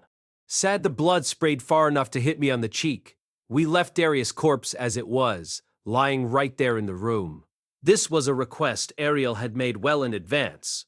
No matter where or how we killed him, she wanted us to leave his body where it fell. It was very likely she'd be accused of his murder later on, but apparently she believed this would actually improve her public image. The High Minister sure hadn't made himself too many friends and admirers. Shoo! He was dead, and we'd murdered him. The man had it coming, but it still left a sour taste in my mouth. I hadn't finished him off myself, but that was hardly relevant. I'd killed Darius as much as Ghislaine had. I'd killed Auber for protecting him, and then I'd killed him as he squatted on the ground, blind and helpless. For the first time, it felt real. I knew, deep down, I was a murderer. Said I wasn't sure why it was different this time. Maybe it was because this one had been so up close and personal. Hard to say. With a small sigh, I shook my head. It wasn't worth dwelling on, was it? This was the path I'd chosen, and I had to come to terms with that. In the aftermath of the battle, we moved into the room next door, and I used one of the king-tier healing scrolls Orsted had given me to treat my injury. It worked even better than I'd hoped. My nearly severed leg was right back to normal in an instant. I was still feeling kind of cold, though, probably because of all the blood I'd lost. Eris was next up. Her face had gone pale as she watched me treat myself. But once it was over, she pulled up her own shirt quickly enough, revealing her alluringly well-defined "Ha!" The wound in her side was bright purple. That could only mean one thing. Auber's kunai had been poisoned. I tried elementary and intermediate detoxification magic on it, to no effect whatsoever. Fearful for a moment, I just stared at the wound, cold sweat running down my back. But then I remembered something Orsted had told me. Auber favored one specific kind of poison. It wasn't lethal, and he carried the antidote with him. Hurrying back into the other room, I rifled through Auber's clothes until I found what I was looking for. I had Eris drink some of the antidote, and then spread some on her wound as well. Just to be on the safe side, I also took some since he'd wounded me with his sword. Happy after a few anxious minutes, the color of Eris's skin slowly returned to normal. I breathed a shaky sigh of relief. If that had been a more powerful poison, she might well have died. Thank God, that was way too close. Nice job dodging Nebula's cross, by the way. As I continued working on her injury, Eris murmured. I wanted to say I hadn't exactly dodged it, but I'd managed to avoid a fatal blow, so maybe that counted. Happy I only pulled that off because of all my sparring sessions with you, Eris. I've seen even faster slashes, so I managed to react in time. You You know I never even dodged that one myself. Sad there was a hint of sadness on Eris's face as she said that. Auber had been one of her instructors at the Sword Sanctum. The memories of those days were probably flashing through her mind, but a moment later, she shook her head. Well, whatever. Happy now that's a girl who puts the past behind her quickly. I'm kind of envious. Anyway, the bottom line was that Eris, Ghislaine, and I had all survived. We'd won the battle we were here to fight. Happy all right then. Shall we head back? Sure. Happy, lads. Now, all that remained was our triumphant return. When the three of us walked back into the hall where the party had been held, we found a surprise waiting for us, but not the fun kind. Surprised, Luke had a sword held to Ariel's neck, while Sylphy furiously glared at him with her rod in her hand, and Pailema knelt on the floor. What the hell is going on here? As we stood in the doorway stunned, Luke's gaze flashed over at me, and then he spoke. His words weren't directed at me, though. He was speaking to Sylphy. If you want to save Princess Ariel, kill Rudeus here and now. In reply, Sylphy, Chapter 11, The Madness of Luke. A brief moment before Rudeus's return to the hall, things had finally calmed down somewhat. Cast by our Tales Studio, please subscribe to our channel if you enjoy listening. Most of those remaining in the party hall were the high nobles of Asura, considered particularly powerful and influential. They were members of venerable houses that had served the kingdom for many generations. Grey Rat, Blue Wolf, Purple Horse, White Spider, Silver Toad, and the like. Their need to see the conclusion to today's events had kept them here, even as the others had fled following Orsted's sudden disappearance. Of course, the party hadn't resumed, but no one had forgotten what had taken place before its violent end. Darius had been humbled, and Perugius had walked into this hall. These two events had left a strong impression on the nobles that Ariel would be queen. Fearful, many of them had been perturbed and confused by Orsted's sudden appearance, naturally. But given that Ariel had remained calm, they felt obliged to do the same. Fearful underneath their composed exteriors, however, the nobles were terrified. When that horrifying man burst into this room, he had effectively saved Ariel's life. He'd murdered Rida and left as suddenly as he came without even bothering to state his name. To the nobles, the simplest explanation was that this man was one of Perugius' servants. Their hair and eyes were very similar, their faces bore a certain resemblance, and Perugius's powerful aura of authority all pointed them to this conclusion. Fearful, Perugius had a man at his command who could kill a water god in a single blow, and who had Perugius thrown his support behind. They'd learned that anyone who opposed Ariel might find themselves the next target of that monster. This thought, as much as anything else, led them to submit themselves to her. They didn't ask any unnecessary questions about the man's identity. They'd accepted their new master's reality as their own. Ariel had returned to Asura as a ruthless killer. Darius might have escaped this room, but he was surely dead by now. The princess had every intention of murdering anyone who stood in her way. Nearly everyone in the room, including even First Prince Grable, now believed this. It was a testament to the power of Orsted's curse. But there was one exception. There was one man in the room who knew Ariel better than anyone in the world. One man who'd heard about Orsted from the man-god. One man who still viewed Rudeus with suspicion, although Ariel's arguments had silenced him. His name was Luke Nodos Greyrat. And in this moment, Luke was asking himself a question. Should he truly just obey the will of that horrific evil man and his servant Rudeus? Luke's heart sang with uncertainty and alarm. He couldn't shake the feeling that it was wrong to join forces with Orsted, regardless of the outcome. Even Darius seemed less cruel, less loathsome.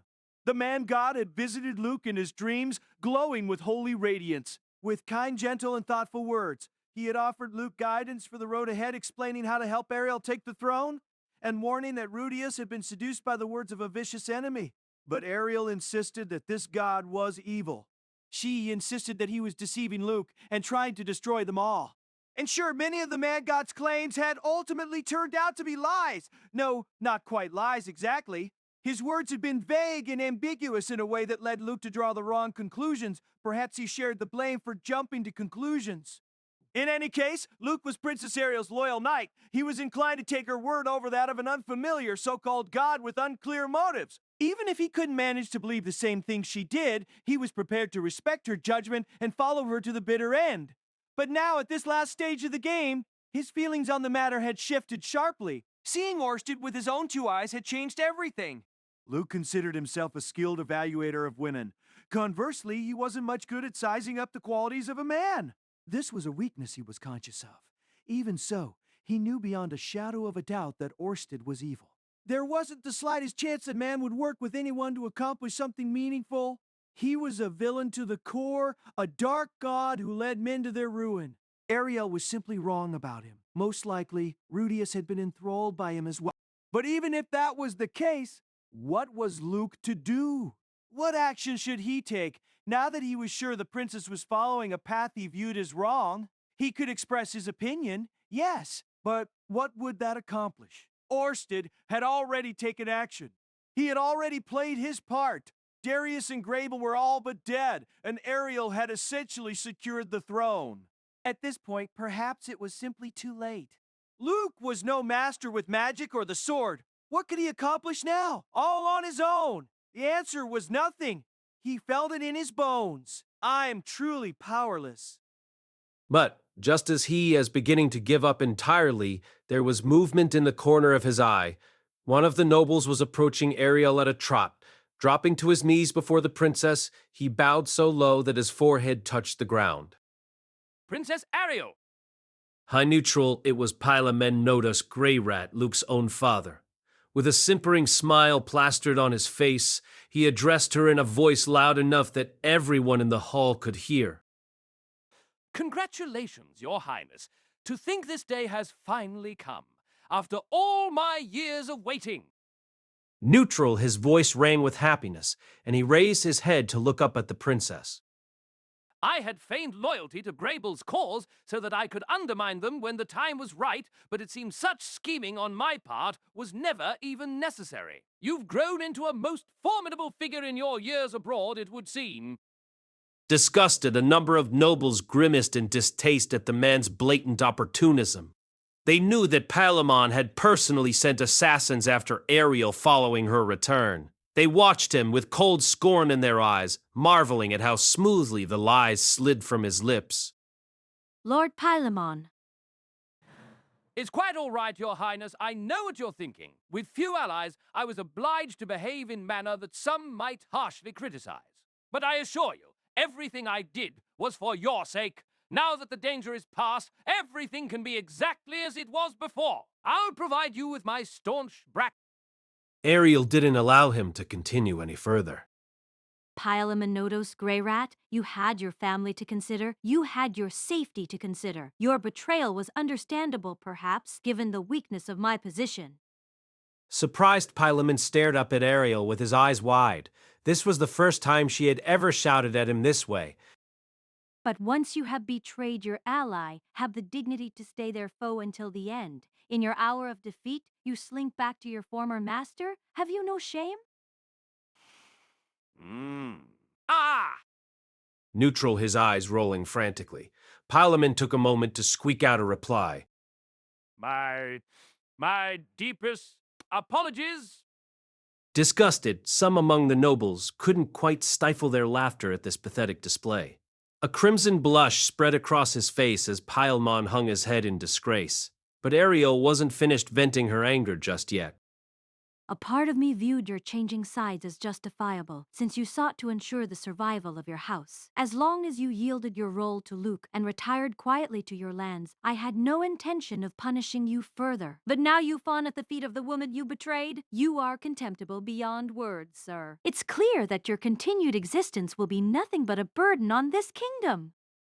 Fearful. At those words, Pylamon's face went white. Let death be your apology. It was at this moment that Luke realized something. Ah! It's all another farce, isn't it?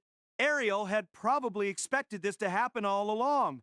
Perhaps there was a chance her words were true, and she hadn't intended to execute Pyleen. Her promise with Ghislaine was hardly binding. She could have talked the woman into sparing his life, and perhaps she meant to do so. For many years, Pilamon had been Ariel's greatest ally. Right now, he was cringing at her feet and begging for her mercy. But until their flight to Ranoa, this man had been the singular leading figure of her faction. His maneuvering had been less than skilled at times, but he had still helped Ariel in countless ways. It was Pilamon who'd arranged for her escape to the Northern Territories, and it was Pilamon who'd sent her north with numerous attendants who helped her survive that perilous journey. In a sense, she owed this man her life. Ariel hadn't forgotten that. But if she were to simply forgive him after his open betrayal, the world would see it as a sign of weakness, and that would compromise her ability to govern Asura. She might have tolerated allowing him to sneak away in disgrace, but now that things had come this far, her only option was to take his head. Luke, lend me your sword. I'll give him the honor of doing this myself. Pilamon turned toward his son with a look of sheer terror on his face. His eyes were pleading silently for Luke to say something on his behalf. And as he met his father's gaze, Luke hesitated. My father was a coward, but I also knew how understandable that was. While he became head of our family at a young age, he was never truly suited for the role. I was his own son, and even I could see what a clumsy, awkward, and anxious leader he was. Whenever his decisions as the liege lord of our region ended poorly, he was compared unfavorably to his stern and firm-willed father. Even his own retainers whispered behind his back that his brother Paul would have made a better lord. I saw it happen many times in my years living at our home. My father had struggled and suffered, all to no avail. It was no wonder he'd grown bitter and lost what courage he possessed. Now he was going to be executed right before my eyes. His own actions were ultimately to blame, but Ariel's promise to the Sword King Ghislaine likely had something to do with it as well. It would be a lie to claim that I'd never considered the possibility my father had played a part in Sars Boreas Grey Rat's death. They had detested each other after all. Saros had been very close to my grandfather, the former head of the Nodos family. The two of them were almost like brothers, in fact. On the other hand, he took a disliking to my father from the very beginning. At the first meeting, he'd bellowed, "You're a scrawny little run, aren't you?" in my father's face, and that was only the beginning of his insults and criticism. Saros goaded him at every opportunity, even after my father took over the Nodos family. The displacement incident had left Saros terribly vulnerable. I could believe that my father would have seized that opportunity to take his revenge. In fact, it was difficult to imagine him passing up the chance, though the man-god's lies had convinced me otherwise for a time. I studied the face of my father in silence. I hadn't seen him in 8 years. The man looked much older and much smaller than he did in my memories. I found myself wishing I could talk to him without any of the lies or bluster. When I was a child, we'd spoken of many things. He had kept the more important matters from me, but when I went to him with questions, he always indulged my curiosity. My father didn't know everything, of course. He would often give me answers that were simply incorrect. Still, he always had something to say to me. At times he would tell me to think it through myself, but even then, he was giving me the best guidance he could. In hindsight, I felt that he doted on me more than my older brother. Perhaps he felt a certain connection to me, as a fellow second son. That was my father in a nutshell, an awkward man who made odd choices in the clumsiest of ways. But for all his shortcomings, he contributed greatly Princess Ariel's cause for many years. Before our flight from Asura, he'd struggled against countless enemies on her behalf, trying to position her for the throne. His motives were always self-interested, true. But as the head of our family, he had an obligation to protect it. Who could truly blame him for joining another faction in our absence when all seemed lost? He'd sent his men to lead the first attack against us? But again, he'd surely done so to protect House Nodos. He must have been desperate to earn the trust of his new allies in Grable's faction. Your Highness, I have a request. What is it, Luke? Will you find it in your heart to forgive my father? Ariel turned to face me. There was a coldness in her eyes that I'd seen a great deal of in recent days, particularly after we learned of my father's betrayal. I can't do that. Because of Ghislaine? No, because I can't overlook his betrayal. Of course she couldn't. My father had openly turned against her, sending his personal troops in an attempt to take her head. No matter how friendly they'd once been, to forgive this would be harmful to her reputation. I knew this all too well myself. Pylaminoto's Grey Rat was doomed, and nothing could change that now. Perhaps that evil god had played some part in arranging this. Perhaps Rudeus and Princess Ariel were both being deceived. It didn't change the fact that my father had betrayed us or that he'd shamelessly attempted to undo that betrayal, and yet I didn't want to see this happen. I drew my sword. Luke? Forgive me. Ah? I didn't know why I was doing this myself. But before I knew it, I'd pulled Princess Ariel into my arms and pressed the side of my blade to her neck. Luke, what are you doing? Sylphy reacted immediately. She glared at me with murder in her eyes. Rudeus might hardly have recognized her. She never let him see this kind of fury on her face. In her hand, she held the kind of rod used by novice mages. It was essentially a miniature staff, best suited to practicing the most basic of magic. But in her hands, it could fire off spells as powerful as those of royal magician captains. Right now, it was pointed straight at me. Can't you see how bizarre all this is, Sylphy? Have you lost your mind? Get that sword away from her. It was a reasonable question had I gone mad. I wasn't even sure what I was trying to accomplish with this stunt, in all honesty. The gazes of the high nobles in the hall were fixed on me. Their faces were confused and uncertain. Perhaps I had doomed myself as well, but so be it. Tell me, Sylphy, do you really trust that man? What man? Are you talking about Orsted? What does he have to do with anything? Just answer the question. Her rod still trained on me, Sylphy paused for an instant, then replied in a low tone of voice. I don't trust him in the slightest. Then why do you obey Rudeus's every order without question? Perhaps he did it for his family, but he's sworn allegiance to that monster. Why? Because I trust Rudy. That's why. How does that make any sense? Rudeus is acting on Orsted's behalf as his direct subordinate. Haven't you noticed any difference in his behavior lately? Are you positive Orsted isn't deceiving him somehow? It wasn't that I harbored any real hope of winning Sylphy over to my side, but since her marriage to Rudeus, I felt as if she'd stopped making many of her own decisions. Instead of voicing her opinion, she left matters to her husband, or did exactly as he asked. Ironically, I was the one who taught her to behave that way. I told her that a wife should listen quietly to her husband if she wanted to remain in his good graces. My own mother had been a vocal woman, and my father had never truly loved her. Their marriage ended in separation. Are you even thinking for yourself, Sylphy? Rudeus can make mistakes just like anyone else. You think I don't know that? I think about it constantly. But Rudy's doing what he thinks is best for us, okay? He swallows his pride and submits to us. He does everything he can, no matter how humiliating it feels. What am I supposed to do? Argue with him and make things even harder? At least this way I can take some of the burden off his shoulders.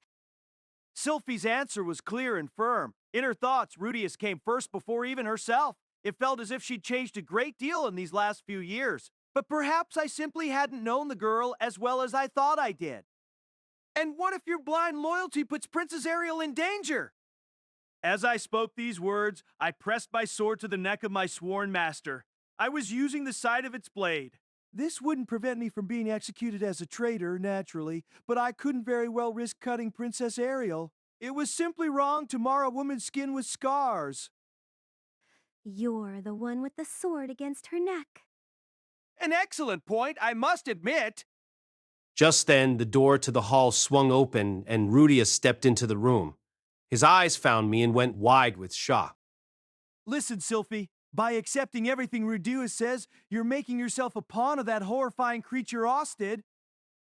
Fine. So what? Consider what that might mean in a situation like this one. I looked over at Rudeus. He was scanning the room, perhaps trying to make sense of what was going on here. His gaze paused at a certain point, then he looked away with a disappointed expression.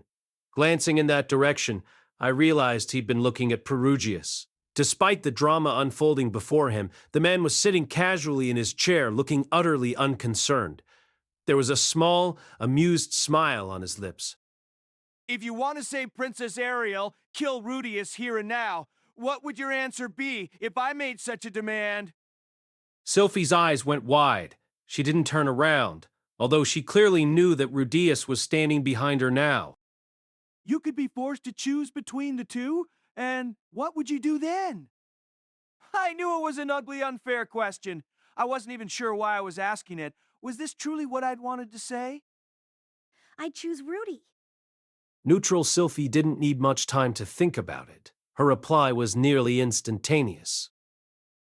I hate to say that in front of Princess Ariel, but if Rudy wasn't the most important person in the world to me, I never would have married him in the first place.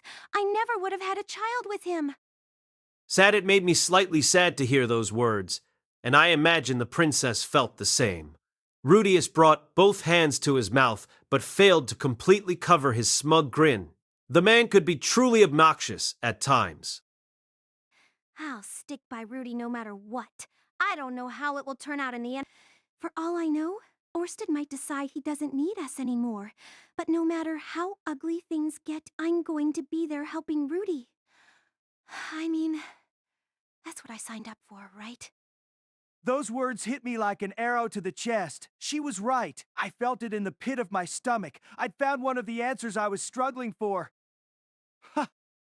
What was I doing here? What was I thinking? My role was to aid Princess Ariel, even if she stumbled, even when she chose poorly, and even if her cause looked lost. I wanted to be the one man who would always be there for her, regardless of the circumstances. That was what I'd signed up for, as her knight. What did it matter if Orsted was an evil god? True, I would rather have obeyed the man-god than that creature. But would I follow the man-god over Ariel? The question wasn't even worth considering. It was my duty to respect her decisions, obey her commands, and risk my life to protect her if she chose poorly. It never had to be more complicated than that. My own words had come back to hit me in the face. Now then, Luke. Neutral, I suppose Princess Ariel had heard my faint sigh. She chose this moment to break her silence. Now that Sylphy has chosen Rudeus, will you be cutting off my head? Huh? If so, I'd like a little time to speak with my brother first. Perhaps he'll allow Sylphy and the others safe passage outside of Asura. Do you mind? Her voice seemed strangely calm. You're not going to ask why I'm doing this. No. That made me sad. I could hardly defend myself now that things had gone this far. But it seemed the princess truly believed I had betrayed her. I had been by her side since we were children, supporting her in every way I could. I'd put her interests and needs before my own, and she still believed I was capable of turning on her. At the very end of our long journey, or so I thought, until I heard the words that followed. There's only one thing I do want to say to you, Luke.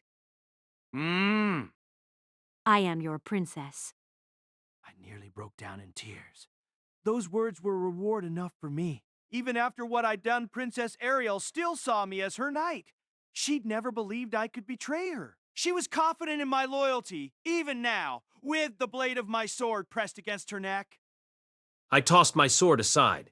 It clattered against the floor, and the tension in the air was finally broken. I, releasing Princess Ariel from my arms, stepped back and kneeled before her. When I looked up, I saw that she was staring at me with that same familiar coldness in her eyes. Tell me, Luke, what are you? I am your knight. Happy, the princess smiled kindly at those words. I studied her face for just a moment, then leaned forward and held my hair aside to expose my neck. I'm ready, Your Highness. Give me the proper punishment for my treachery. There was still a great deal left for me to do, but so be it. I could accept this. Princess Ariel bent down to take my sword, lifted it awkwardly with one hand, and smacked my head with the side of its blade. A dull shock of pain radiated across my skull. It seems your legendary lust for women drove you to a fit of madness, Luke. I can't imagine any other reason you would have grabbed a princess in your arms and molested her in such a manner. Ordinarily, such a crime would warrant severe punishment, but I'll let you off the hook this time, as I happen to be in the mood for a bit of groping. Happy, I looked up at Princess Ariel. She met my gaze with a playful smile and a wink. How long had it been since I'd seen this expression on her face? These days, her smiles were mostly forced, but when we were children, she'd often grinned at me like this. Ha ha ha ha! Happy it seemed I'd been forgiven. My words and deeds should, by all rights, have been construed as a betrayal. But she wasn't even going to punish me for them. Now then, Pausing to draw breath, Princess Ariel turned to my pale-faced father. As soon as her gaze settled on him, he prostrated himself on the ground before her. what shall we do with you? The matter of his punishment remained unsettled. Now that she'd forgiven my betrayal, the mood of the room had shifted. It almost felt as if she had to find some way to pardon him. But my father's misdeeds were grave. He joined forces with our enemies and tried to have the princess murdered. She couldn't simply invent some convenient story to explain this away, as she'd done for me. We needed to find some justification, some reason for a pardon. Neutral as I was trying to think of something, Rudeus stepped forward to speak.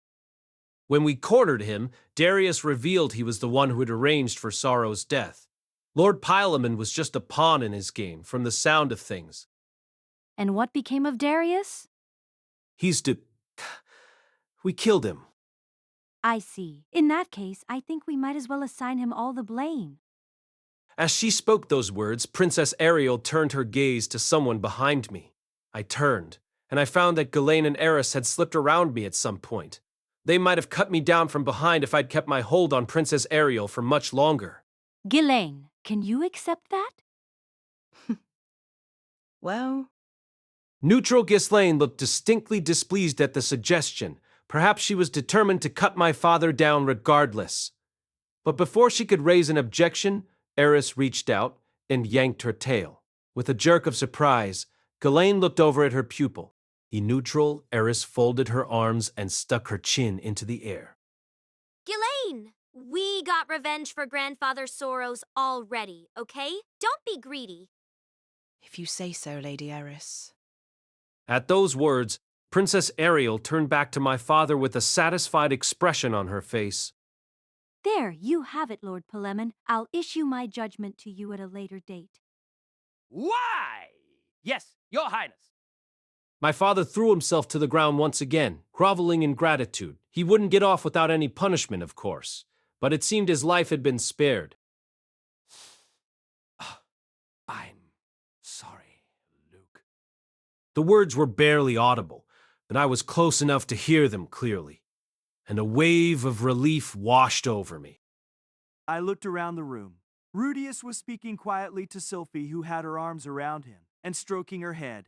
She lowered her gaze bashfully, but looked rather pleased. Eris and Ghislaine were discussing something so loudly I could hear the conversation clearly. Eris was proudly explaining that you had to read the room sometimes. From the sound of things, it was a phrase Rudeus had taught her. Perugius was the same as ever. Still planted in his seat, he was looking over this way with a highly entertained expression. I couldn't begin to guess what the famous armored Dragon King found so amusing, in all honesty. My father was still groveling on the floor. He still looked very small, but a hint of color was slowly returning to his face. The novice knight Isolde was weeping quietly as she cradled the body of the water god in her arms. She didn't seem inclined to head in our direction. It seemed that Darius was dead. Prince Grable, who had lost his greatest ally, slumped in his chair looking exhausted. There was a small crowd of nobles hovering around him even now, but it was hard to imagine him trying much of anything. The nobles of Princess Ariel's faction were looking on with utter bewilderment on their faces. Triss was among them, standing next to her parents. We had no enemies left to fight. The battle for Asura was over. Chapter 12, 10 Days in the Capital and the Truth About Orsted.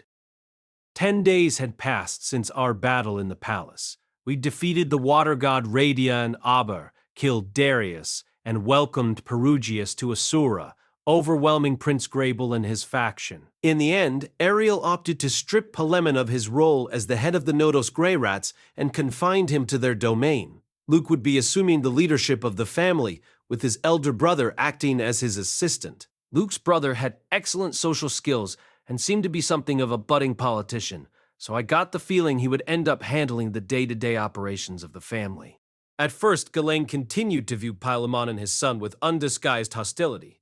But her attitude softened after Luke's brother barraged Eris with praise and asked if she had any interest in marriage. Ghislaine had listened to all this with the proud expression of a dog hearing her master complimented. Incidentally, she'd accepted an offer to continue serving as Princess Ariel's bodyguard. This would probably be a permanent post. I couldn't speak for Ghislaine, Luke, or anyone else involved, but it felt like things had been settled reasonably well. Anyway, what had I done over the last 10 days? First of all, I had a meeting with Orsted on day 1. After the battle was over, we'd returned to Ariel's residence in high spirits, flush with our victory. The princess was understandably tired and went to sleep immediately. Happy as for me, I'd gotten a little worked up witnessing Sylphy choose me over Ariel, so I pulled her into my room to lavish her with love. In all honesty, I'd been kind of anxious about her feelings ever since I read about her leaving me in that diary. Hearing her declare I was the most important person in the world in front of everybody got my heart all aflutter. That said, Sylphy was pretty worn out herself, so things wrapped up after round 1. She fell soundly asleep on the bed next to me while we were basking in the afterglow. I headed to the bath to rinse off and calm down a little. But then Eris barged in, bursting with residual excitement, and I was subjected to some rough loving of my own. The woman really needed to learn how to be a little gentler with delicate boys like me. By the time it was over, I felt like a wrung-out dish rag.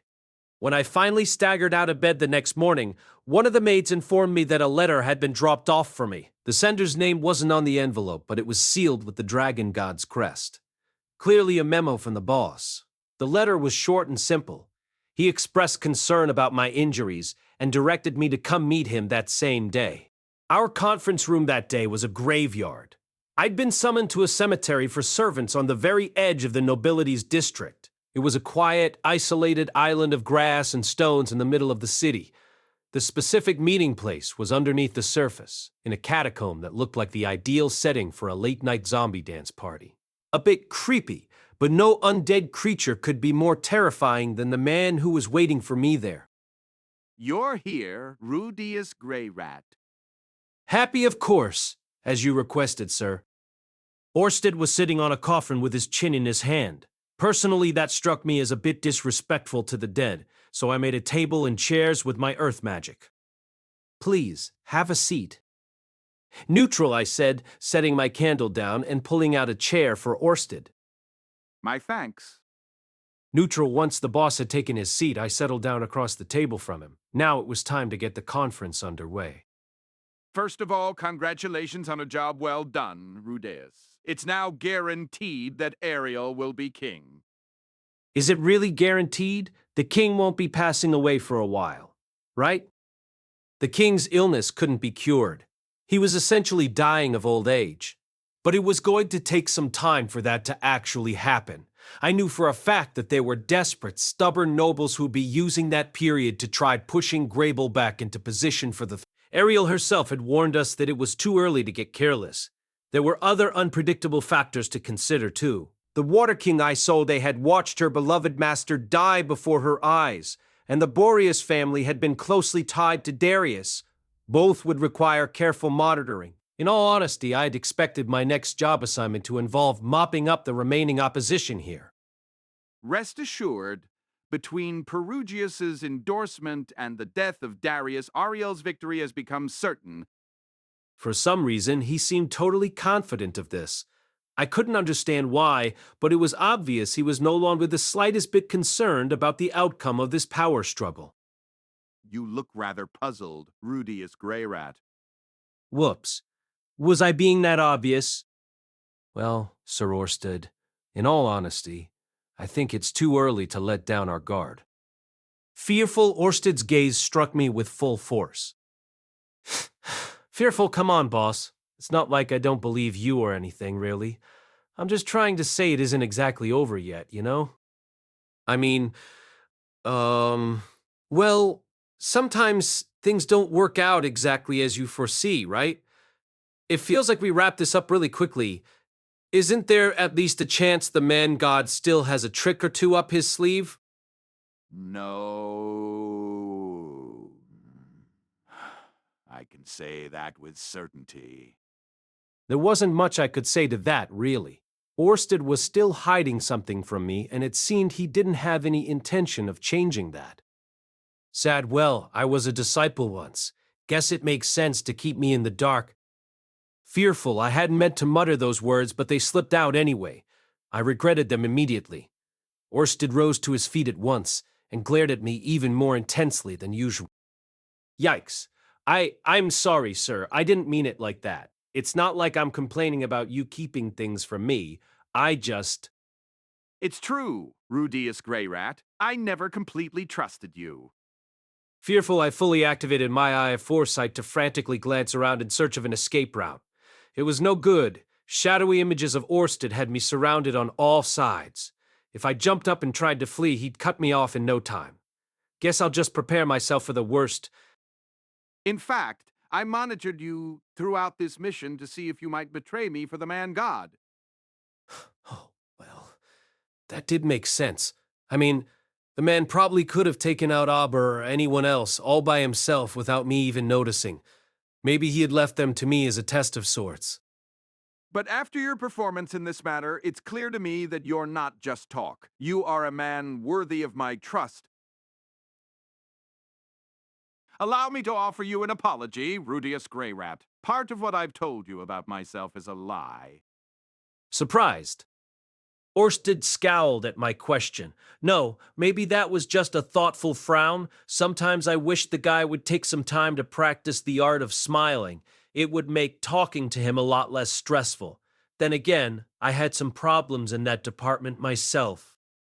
Yes. Do you recall when I explained the secret art created by the first dragon god? I told you that it enabled me to see the flow of destiny and exempted me from the laws of this world. I remember. Neutral, he described it as a power that let him see the general path of someone's future. Half of that explanation was a lie. I can see nothing whatsoever of what lies ahead. Okay. So that means you really are exempt from the laws of this world, right? Indeed. But let me ask you this. Rudeus Grey Rat. What do you think that means, precisely? How am I supposed to know? I don't remember him dropping any hints about this. Well, what about his curse? The one that makes everyone hate him? Could that have something to do with it? Nah, I can't see how that would be connected. Well, you said it. Dramatically slows your rate of mana regeneration. But that's just a side effect, right? Yes. My mana regenerates very slowly, and in exchange, I am immune to the man-god's meddling. Don't you find this odd, however? Why would the first dragon god have created an art that puts its user at such an enormous disadvantage? I mean, maybe that was the only way to hide him from the man-god? The trade-off might be worth it. Wait, no, that doesn't make much sense. The man-god can't see me when I'm wearing Orsted's bracelet, and my mana regenerates just fine. Allow me to explain. This secret art was created to guarantee victory against the man-god. Surprised, I blinked. In exchange for crippling the user's rate of mana regeneration, it allows them to redo this war from the start with their memories intact, no matter how or when they die. Does that mean what I think it means? Is Orsted actually... My starting point is in winter of the year 330 in the Armored Dragon era. I return to a nameless forest in the northern regions of the central continent. From that moment, I have 200 years. Unless I kill the man-god by that deadline, I am returned automatically. The same thing occurs when I die at some point along the way. So he was stuck in a time loop. The possibility had occurred to me before, but I'd found it too strange to believe. An outlandish story, I'll admit, but you have seen a man travel through time with your own eyes. Surely you're capable of believing this? Well, yes. My future self had found hints about the principles of time travel in ancient dragonfolk ruins, and I knew they'd created a reincarnation technique that sent their souls into the future. I could easily believe they'd worked out a way to jump back in time as well, especially since I'd figured out how to do it all by myself. So, can I ask how many times you reset so far, Sir Arsted? I stopped counting at 100. 200 years times 100 would be 20,000 years? Just thinking about this is making me dizzy. I've traveled this loop hundreds of times by now, I suppose, and in the course of those attempts I've witnessed Ariel and Grable's battle many times. I know what matters to its outcome, and I know who matters. I know what will lead to Ariel's triumph and her defeat. And at this stage, it's simply impossible for Grable to turn things around. Ariel's victory is assured. Even with the man-god meddling with events? Even so, the man-god does not retain his memories of our past conflicts, and is therefore unaware that I'm trapped in a time loop. But after I learned of his existence and began my war against him, he has meddled in conflicts of this kind numerous times, and in every instance, there comes a point where he ceases to interfere. And we just passed that point. Precisely. Well, this did explain why Orsted always made his predictions with such confidence. He was speaking from a truly huge amount of experience. A part of me felt like events might still take an unexpected turn, but when you put the same group of people in the same situation, they were probably going to act the same way every time. There had to be some minor differences in the circumstances this time around, but the odds of a complete surprise did seem very low. In other words, there's no cause for concern. Ariel will rule. Okay, I understand now. At this point, I was willing to take Orsted at his word on that. Something did make me slightly anxious, though, the fact that he had failed in his mission so many times in a row. Sir Orsted, can you really defeat the man-god? I can. I've already established what I need to kill him, and I know what preparations will be necessary. And this time I have you on my side as well. We're very close now. All right, I'll just have to believe that. To me, it didn't make much of a difference if Orsted was seeing the future, or if he was caught in a time loop. I had to trust his judgment either way. I was going to do my part. It was the only way to keep my family safe. On the third day after the battle, Isolde stopped by the mansion where we were staying. It was something Princess Ariel had given to us. Apparently one of the smaller residences she owned, but still twice the size of my home back in Renoa. The thing even came with servants who'd take care of it in our absence. She said we were free to use it as a villa any time we stopped by Asura. Isolde had come over to see Eris in particular. I was wary of her at first, just in case she was here for revenge. She seemed to notice the tension on my face, but still behaved quite politely. After introducing herself to the servants, Isolde followed Eris to the living room, where the maids brought in some tea. Our hospitality was pretty modest, but you'd never know it from how confidently Eris handled things. The girl was a natural at ordering people around, which made sense, given that she'd grown up in a mansion. Living in my house was probably a little awkward for her, wasn't it? I mean, we did have Aisha, but she wasn't really a servant. Isolde received our welcome graciously, but seemed doubtful about my presence in the room. After a while, she bowed to me cautiously. It's a pleasure to meet you, sir. My name is Isolde Cleo. Eris and I trained together in the Sword Sanctum. Nice to meet you. I'm Rudeus Greyrat, Eris's husband. Disgusted. Ah, so it was you. Well, the woman seemed to hate my guts, but I'd been expecting that given the way she'd talked about me the first time we bumped into each other. Yes, I'm Rudeus. Disgusted the man who neglected Eris for years on end and took 2 other wives in the meantime? This was starting to feel familiar. It almost felt like I was talking to Cliff. Might we have another Bible thumper on our hands? I mean, yeah. I figured that out the first time, too. I had rather assumed you were that frivolous knight Luke, you know. Well, I don't think I ever lied to you about my identity, did I? No. I simply jumped to conclusions. In any case, it seems you take better care of Eris than I'd expected. Surprised what makes you say that? This sudden turn in the conversation felt a little puzzling. I wasn't sure how much I took care of Eris, honestly. She definitely took good care of me. But I didn't remember saying anything about our relationship either way. The Water King Isolde is here to visit.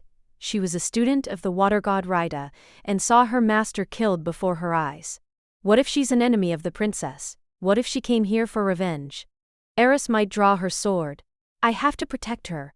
That's what you're thinking, isn't it? It's written all over your face. I didn't know you could even fit that many words on my face. I felt like people had been reading my thoughts way too often lately. Maybe I really did need to make some time for those smiling practice sessions. Well, it wasn't the end of the world. And that makes you think I'm treating Eris well? If you didn't care about her, you wouldn't be so protective. She's just wife number 3 after all. Did she really have to call Eris number 3 right in front of her? It wasn't like I ranked my wives or anything. In all honesty, I assumed you'd be neglecting Eris. Perhaps demanding that she fight your battles and sleep with you, but otherwise not even speaking to her. Sounded more like slavery than a marriage. Eris wasn't really that talkative in general, though. It was rare for her to start a conversation, and sometimes she just burst into my room at night to ravish me. Was I just her plaything, or what? Nah, that wasn't fair. She was always willing to do stuff like training with me, at least. Happy, it's a bit of a relief. She looks quite happy with you. Happy?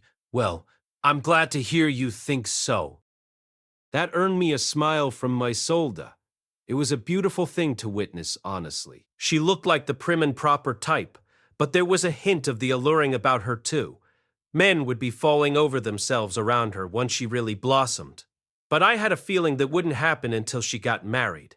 I could see her as the sexy wife next door for sure. Ouch. Eris, dear, it hurts when you stop on my foot. So, why are you here anyway? Rudeus is mine, so you can't have him. Hearing me complimented usually put Eris in a good mood, but today she seemed to be stuck in her bossy brat mode. Disgusted, believe me, I'm not interested in the slightest. Sad, understandable, but do you have to sound so disgusted by the idea? I'm a little hurt. You want a duel then? No. Master Rita wanted me to carry on the water god style, and Princess Ariel has already agreed to support us. I'm not your enemy. Just as originally planned, Isolde was going to complete her stint as a novice, then receive an appointment of some kind once she became a full-fledged knight. She'd probably end up as the palace sword instructor or a captain of the royal knights. There was even a chance she might even be granted a noble title at some point. Master Rita could be rather prickly, but it seems she had a number of friends and sympathizers in the royal court. I suppose the princess doesn't wish to make an enemy of all the practitioners of her style either. Yeah, that makes sense. The sword masters of this world tended to be monstrously strong.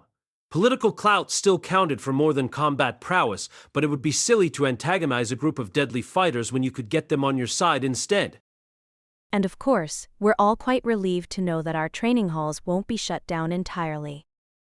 On a superficial level, Rita's attack was an insane, unprovoked attempt to murder a princess of Asura, even in a place like the royal court, where intrigue was constant and murders were commonplace. A public assassination attempt was going to lead to an investigation. You could get away with anything as long as it happened in the shadows. If you got caught, there was going to be some trouble. Well, unless you were a seriously powerful figure like Grable, Ariel, or Darius, who could sweep most things under the rug. In this specific situation, Ariel didn't want to spark a conflict with practitioners of the water god style, and they weren't interested in fighting a losing battle either. Since their interests coincided, no one would be held accountable for Rita's crime. Everyone had agreed to put the incident behind them. That was probably difficult for Isolde on some level. It's a pity that Master Rita lost her life, but at least she died a swordmaster's death. That's no small accomplishment in these peaceful times. I only wish she'd told me of her intentions beforehand. She seemed to mean those words. I got the sense that she wasn't so devastated about Rita's death. It was an attitude that reminded me of the adventurers I used to travel with. So you're over it? Said I won't deny that I'd like to avenge my master's death, but it wasn't you, Ghislaine, or Rudeus who killed her, so I don't suppose I'll ever have the chance. Isolde sounded just a little bitter as she spoke those words. Maybe a part of her regretted not chasing Orsted when he fled that hall. I don't mind dueling if you want. Happy, please, Eris, don't even joke about that. I have an obligation to protect the training halls of my style. The last thing I need is to suffer some lifelong injury fighting a crazed hellcat like you. A crazed hellcat. Rude, but accurate. Who cares about a bunch of musty training halls anyway? I suppose it would seem odd to a girl who fled her house and her responsibilities. But for some of us, our obligations are very real. Satyrus fell silent, looking sullen and a little sad. Happy it's only been a year since the last time we saw each other, anyway. Wouldn't it be more fun to wait until we've both gotten a bit stronger? Oh, yeah, you're right. Just like that, Eris's face lit up in excitement. She seemed to think her friend was being completely serious. Isolde, on the other hand, was regarding her with the patronizing smile of someone who just tossed a dog a bone. The woman clearly had some experience handling Eris. Happy, the only real reason I stopped by today was to see you, Eris. Since you've come all this way, why don't I show you around the city? That sounds good. I was getting kind of bored just sitting around here anyway. Let's go. You're certainly welcome to come along as well, Rudeus. I considered the matter for a moment. There was a chance the two of them might get into a fight out there. And for all I knew, Isolde had been lying to us this entire time. What if she led Eris into a mob of water god-style students or something? It felt safer for me to tag along. Okay then, I guess I will. We spent the rest of that day seeing the sights with Isolde. My concerns proved unfounded, as she never led us into any ambushes, and seemed to be genuinely enjoying her time with Eris. I guess she waited until she'd came to terms with her master's death before visiting us. On the 5th day after the battle, Sylphy and I received an invitation to dinner from the Boreas family. Eris wasn't invited. I headed over there half expecting them to try poisoning us, but as it turned out, they wanted to use me as their intermediary to establish a friendlier relationship with Princess Ariel. I'd never met the current head of the family, James, but he mentioned my name to Alphonse, who was still heading up the reconstruction effort in Fitoa. The old man had shared a few stories about me from the good old days, which prompted James to make the invitation. It seemed Alphonse had mentioned that I was Paul's son and technically part of the Nodos Greyrat family tree. Cozying up to me might create friction between the Boreas family and Luke, Ariel's most trusted retainer. But I got the sense that what they really wanted was for me to undermine House Nodos. If I demanded a noble title as a Nodos Greyrat, it would inevitably cause a conflict between me and Luke. Even if I didn't come out on top, the struggle would create opportunities that the Boreas Greyrats could use to their advantage. You'd think they would have invited Eris to remind me of my ties to their family, but I guess they were wary of her. If I could make life miserable for the Nodos, Eris could do the exact same thing to the Boreas. Basically, they wanted to forget she even existed. Sad I could understand the logic, but this cautious, underhanded strategy felt like proof that the Boreas family I knew and loved was gone for good. I spent the dinner nodding vaguely and didn't promise anything. On the 8th day, I took some time to check in on how everyone was doing. Triss had officially returned to her former life as a noblewoman. She seemed to have assumed a role as one of Ariel's attendants, like Elamoy and Clean. But Ariel was quietly arranging to put her back in contact with her former bandit gang, who might prove useful down the line. Ariel and Luke were hard at work and probably would be for quite some time. Darius's death had caused a certain amount of chaos and confusion in the court, but they'd brought things under control. Preparations for Ariel's ascension to the throne were coming along steadily. Perugius had already returned to his floating fortress, leaving one of his servants behind in the palace as a representative. When I sent him my condolences about the two he'd lost in battle, he explained they could be revived back at his castle. Sounded like a handy feature. It seemed like Orsted was right, everything was moving smoothly along. It seemed like there was nothing left for me to worry about. My job here was done. I mentioned to Princess Ariel that I was thinking about heading home soon, and the next day she summoned me to her chambers. On the night of the 9th day, I found myself in Ariel's bedchambers in the Silver Palace. I didn't want anyone suspecting me of cheating on my wives, so I brought Sylphy along with me. The princess hadn't asked me to come alone or anything. Her chambers were beyond luxurious, naturally. Technically, all of this was part of the palace, but she had an entire house to herself here. The furniture and decorations were all magnificent. The sofa was so soft I was worried it might swallow me whole. The whole place seemed to be twinkling slightly, even the parts of it that weren't made of gold. This had to be the fanciest stuff you could find anywhere in this world. Ordinarily, this room would probably have been swarming with maids, but I guess Ariel had dismissed them all for our meeting. It made the place feel kind of empty. The princess poured us drinks personally, with her expensive furnishings looming coldly all around her. Here you are. Thank you, Your Highness. The golden cup she'd handed me was full of purple liquid. Wine, huh? This must be the pricey stuff, too. Like Romane Conti pricey. I see you brought Sylphy as well. Happy, yes. I wouldn't want to be alone with a pretty woman like yourself at this hour, you know. People might talk. Goodness.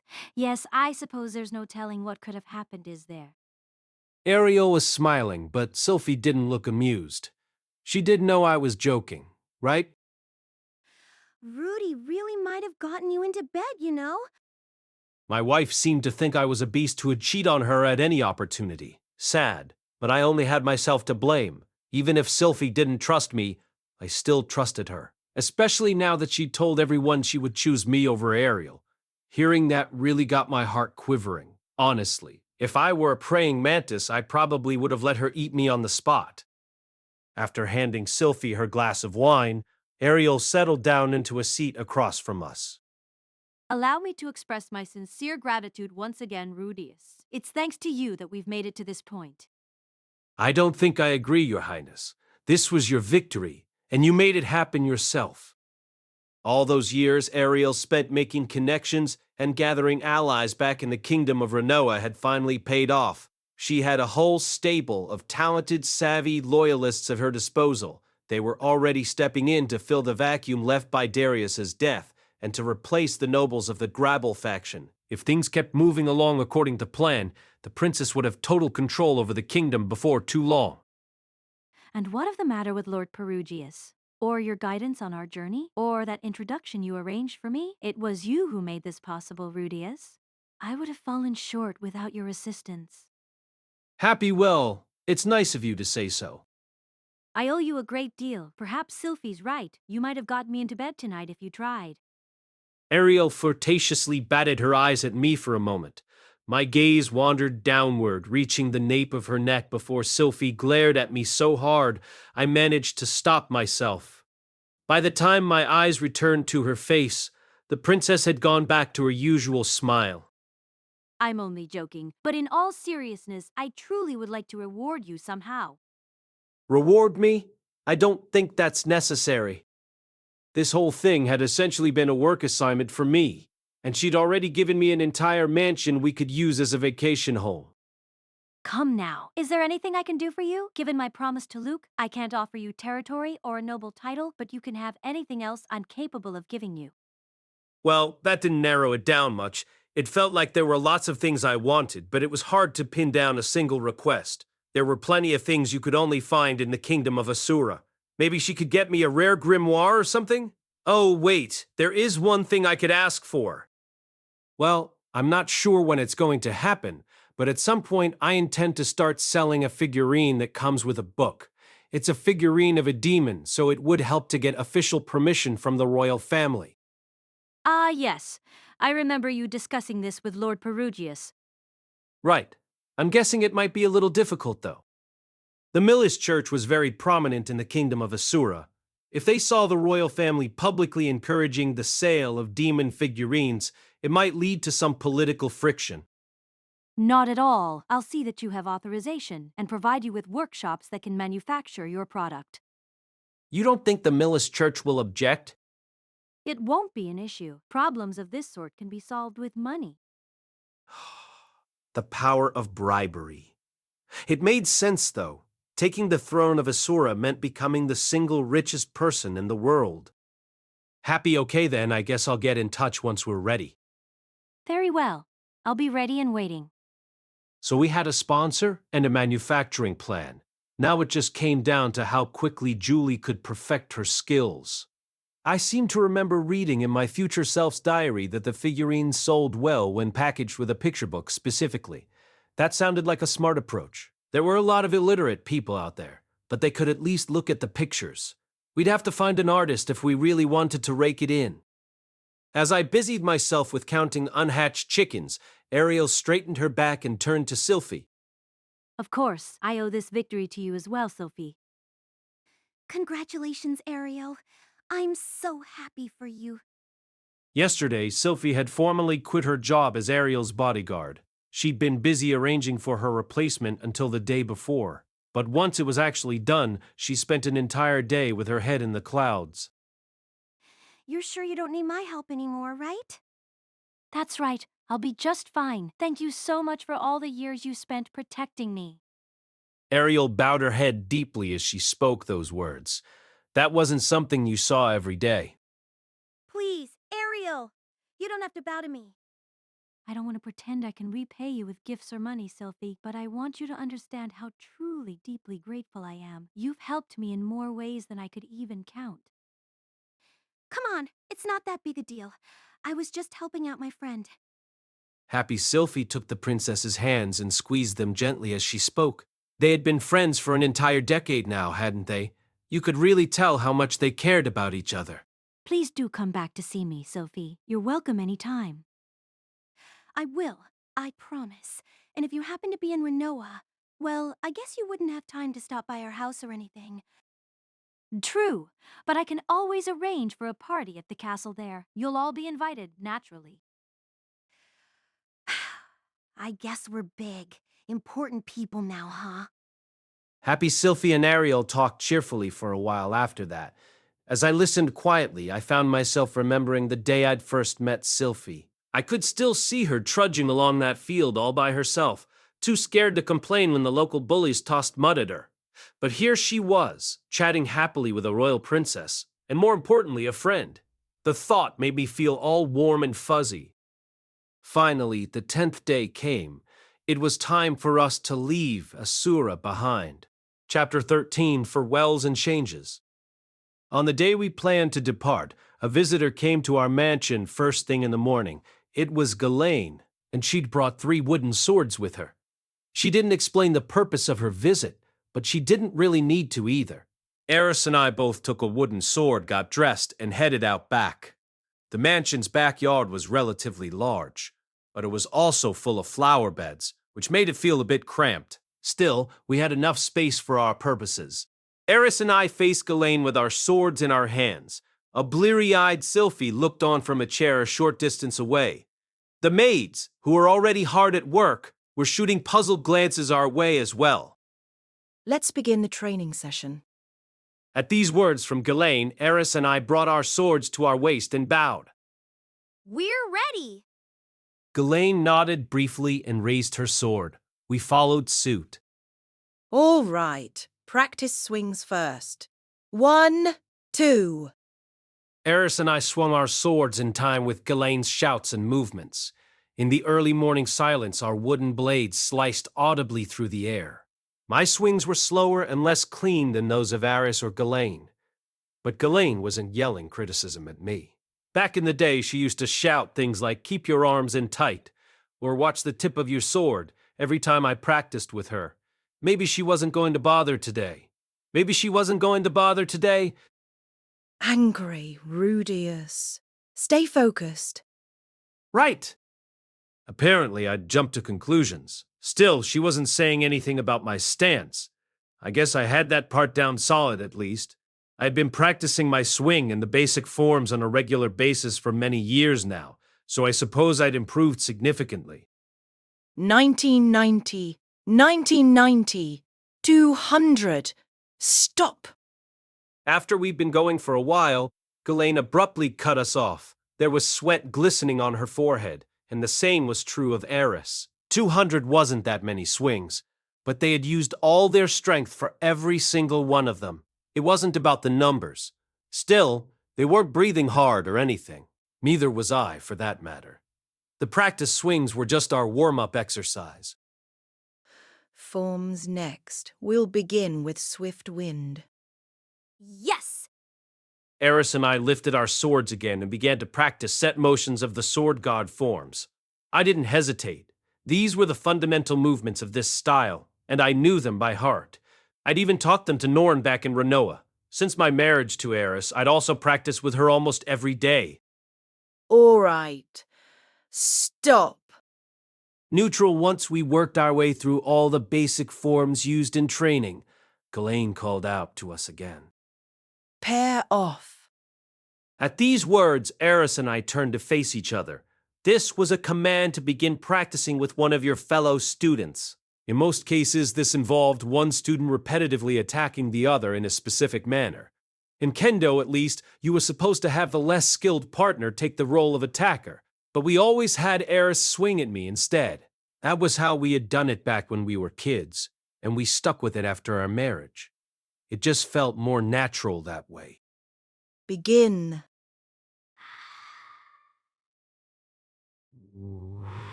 As soon as Ghislaine gave the signal, Eris went on the offensive. She was sticking to the standard practice forms, so her movements weren't impossibly fast.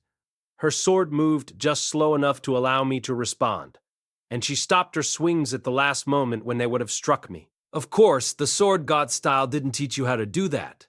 When we were kids, she was constantly smacking me when we practiced. But things were different now. She'd learned a lot since then. Alternate.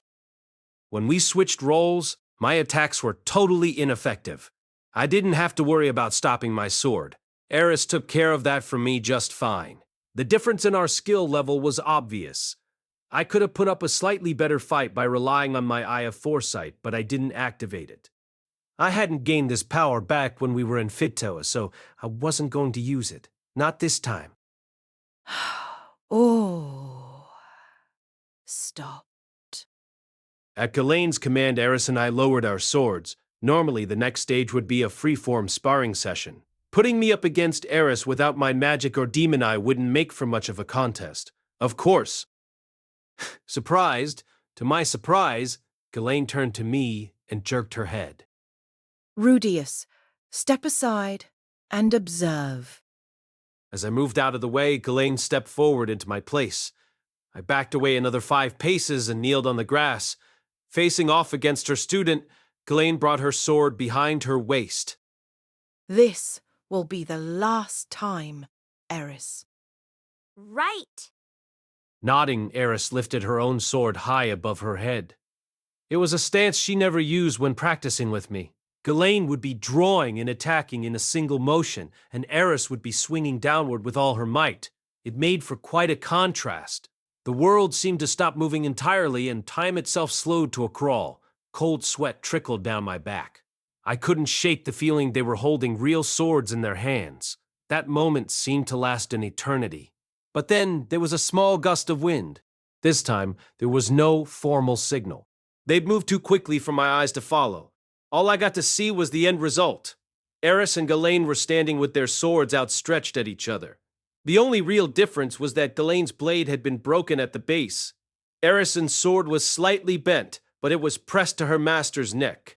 The two of them stayed in that position for a moment, then slowly pulled their weapons back.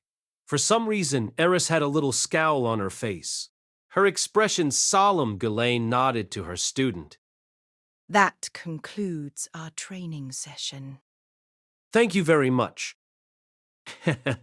I shouted, bowing from my seated position. When I looked up again, Eris still had her head lowered. She was biting her lip, her forehead was all crinkled up, and her cheeks were trembling. Well then, Lady Eris, farewell. Please take care of yourself, Master. Satyris looked up with tears swimming in her eyes, then bowed her head a second time. Ghislaine didn't say anything else. She gave me one last meaningful look, then walked off without another word. With that glance, she'd asked me to look after Eris for her. I felt very confident of that.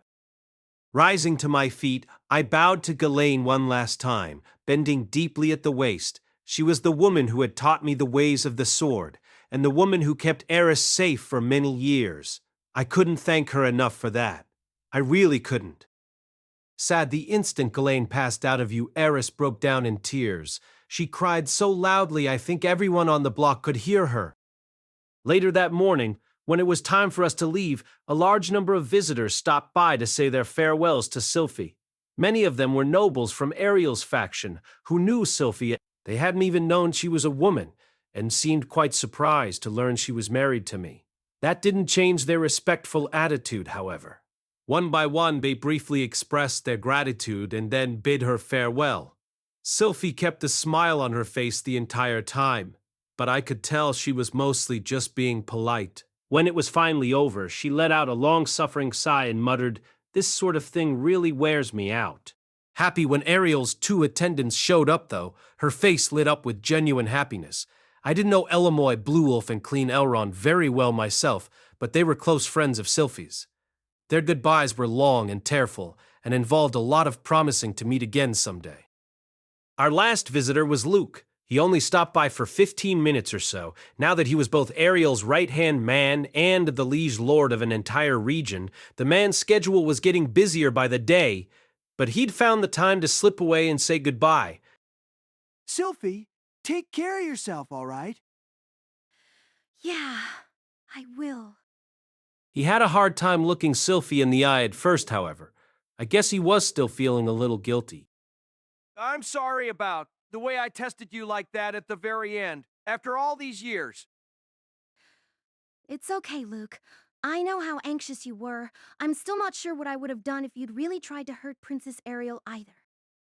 Right. Well, thank you. You're welcome.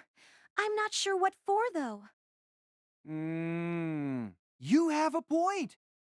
Happy they both cracked up at that. After the laughter passed, Luke's smile turned slightly awkward, and he took a moment to consider his next words. They turned out to be a bombshell. Look, Sylphy, if you ever decide you can't stay with Rudeus anymore, come find me. I stiffened up like a board. Had he just proposed marriage to my wife while I was standing right next to her? What are you talking about? I'm never going to leave Rudy, and it's not like I'd go marry you even if I did. I'm not talking about getting married. All I'm saying is, if you ever find yourself with no place to go, Ellen, Clea, and I will always be here for you. Luke's voice sounded firm and sincere. That first line sure sounded like a romantic proposal, but maybe he really had meant it in a platonic way. Still, a few suspicious beads of sweat formed on his forehead. Had Luke been carrying a flame for Sylphy all this time? What happened to only liking busty women? Well, maybe this was his way of warning me to treat her right, too. I did need to work on that. I don't think that's going to happen, but I'll definitely come visit you guys at least. Of course. You're always welcome here. Thanks, Luke. You take care of yourself, too. Compared to Eris and Ghislaine's farewell, this felt pretty low-key. But it wasn't like they'd never see each other again, right? I had to imagine they were going to stay in touch at least. Rudeus. For some reason, Luke now turned his attention my way. What was this about? Did he want another duel or something?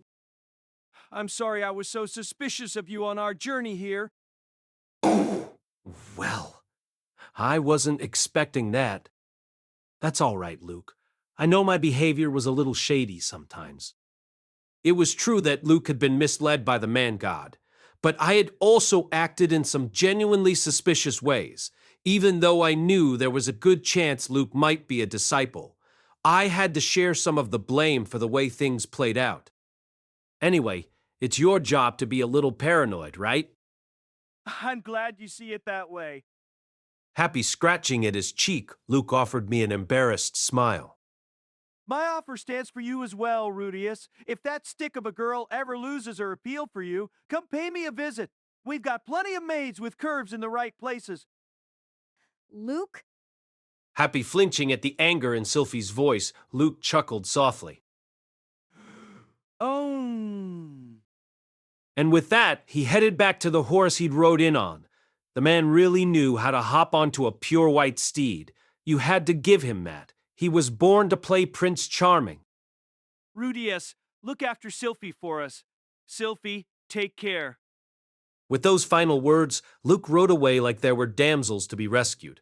The first time we'd met, I thought the guy was a total jerk. But if Paul had behaved himself, and we'd grown up together in the Nodos family, maybe Luke and I actually could have been friends. Sylphy and I watched him until he vanished around a corner.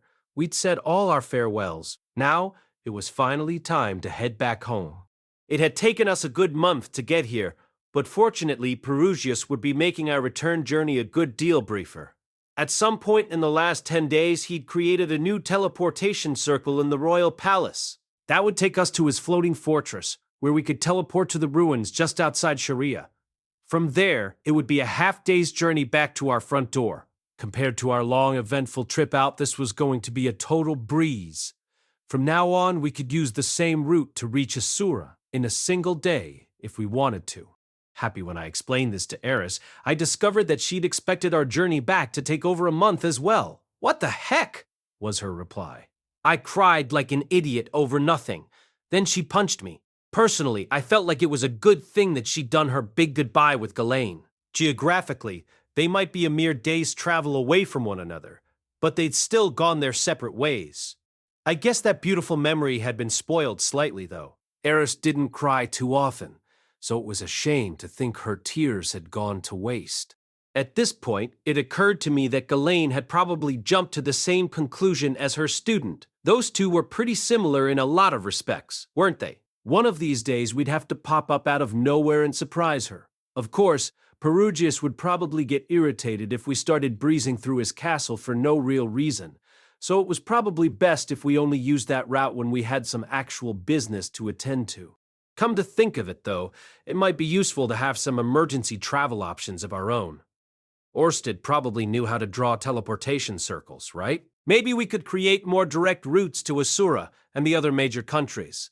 Apart from the convenience factor, the man god wouldn't be able to destroy the circles if nobody even knew they existed. I made a mental note to pitch that project to the boss. Since the use of teleportation magic was officially forbidden, we made a show of exiting the city before sneaking back in and heading to the palace. By the time we made it there, the sun was already setting. We decided to spend the night in the floating fortress. Eris, Sylphy, and I shared a single room in Perugius's castle. We'd been a party of 8 on our way to Asura, but only 3 of us were returning. That did put me in a slightly melancholy mood. I found myself gazing into the fireplace with Eris and Sylphy lying in the bed behind me. Ordinarily, we all took separate rooms, but for some reason they both wanted to sleep with me tonight. Maybe they'd been in the mood for some physical affection? Things hadn't worked out that way, though. Eris tended to get awkward and hesitant when it wasn't just the 2 of us. In any case, we'd taken one of the larger guest rooms and cuddled, but I had a tough time falling asleep and ended up slipping out of bed. With nothing to do in particular, I decided to just sit down and let my thoughts wander for a while. It was a very quiet night. The crackling of the flames was the only sound I could hear. As I watched the fire flicker, I found myself reflecting on the events of the last few weeks. I'd won this battle. I'd beaten the man god. It felt fair to call this a complete victory, in fact. No one in our party had died. We had dealt with all of the disciples, and Ariel had secured the throne of Asura. Yet somehow, I didn't feel especially happy or reassured. All I'd really done was follow a path Orsted had laid out for me. And as crucial as this battle was, it was only the first round in a long war. I was going to keep fighting battles like this from now on. Stressful, murky battles where victory brought no real relief. What had I even accomplished this time, really? Ariel had solved half my problems for me. I'd nearly gotten Eris killed, and I needed Orsted's help to deal with Rada. I wasn't seeing much ground for optimism there. Rudy? As I was turning all this over in my mind, Sylphy stirred and sat up in bed. You're still up? Yeah. It's the middle of the night, you know. Her gaze had turned to the window. It was pitch black out there. A few hours must have passed since she and Eris fell asleep. Phew. But instead of going back to sleep, she slipped out of bed and took a seat beside me, cuddling closely and leaning her head on my shoulder. I put my arm around her in return. Neither of us said anything for a while. Sylphy's body was nice and warm, hot even. It almost made me think she might be running a fever or something. As I studied the nape of her neck, she lifted her head slightly to meet my gaze. Her eyes were shining slightly in the firelight. This felt like the part where I should kiss her, so I squeezed her shoulder a little tighter. You know. And then she started to speak. When I quit my job as Ariel's bodyguard, it was like all the air went out of. Drawing back from my kiss, I nodded and waited for Sylphy to continue. All I could do was sit around and think, wow, it's really over, huh? Something like relief showed on her face as she got those words out. Sylphy had been Princess Ariel's guardian for 8 years, from the age of 10 to 18. She'd spent her entire adolescence with Luke and Ariel. I had to imagine she was feeling a sense of loss right now. I wasn't sure if I could fill this void for her. But maybe that wasn't my role to play in the first place. I was Sylphy's husband now. I wasn't her friend, and I couldn't replace her friends. But you know, Rudy, I did think this through beforehand. Up till now, I was so busy with Princess Ariel that I'd barely spent any time looking after Lucy. So I'd like to stay at home with her from now on. I looked over. Her expression was more confident than I'd expected. Our baby's getting bigger by the day, you know. I'm sure she's gonna need a lot more attention soon. Happy Sylphy paused for a moment to nuzzle her head against my shoulder. I reached out and ruffled her hair affectionately. Her head seemed a little hotter than usual, although I might have been imagining it. So I think I'll focus on taking care of her. I want to be a good mother for a change, I guess. I'd never thought of Sylphy as a bad mother, but by the standards of this world, I guess you could have called her neglectful. The only people who let maids raise their kids for them were nobles, and we were just an ordinary family. Still, I wasn't from this world originally. Back in the place I came from, 2-income marriages weren't unusual in the slightest. You know, if there's anything else you want to do, I'm fine with that too. Sylphy was only 18. She was considered a full-fledged grown-up in this world, but she was still very young. There was plenty of time for her to find new goals or chase her dreams. It's not like I wanted her to ignore our kid or spend all her time partying, but I felt like she could juggle taking care of Lucy and pursuing something else. Then again, maybe I wasn't taking her responsibilities to our kid seriously enough. I wasn't exactly the world's best dad myself.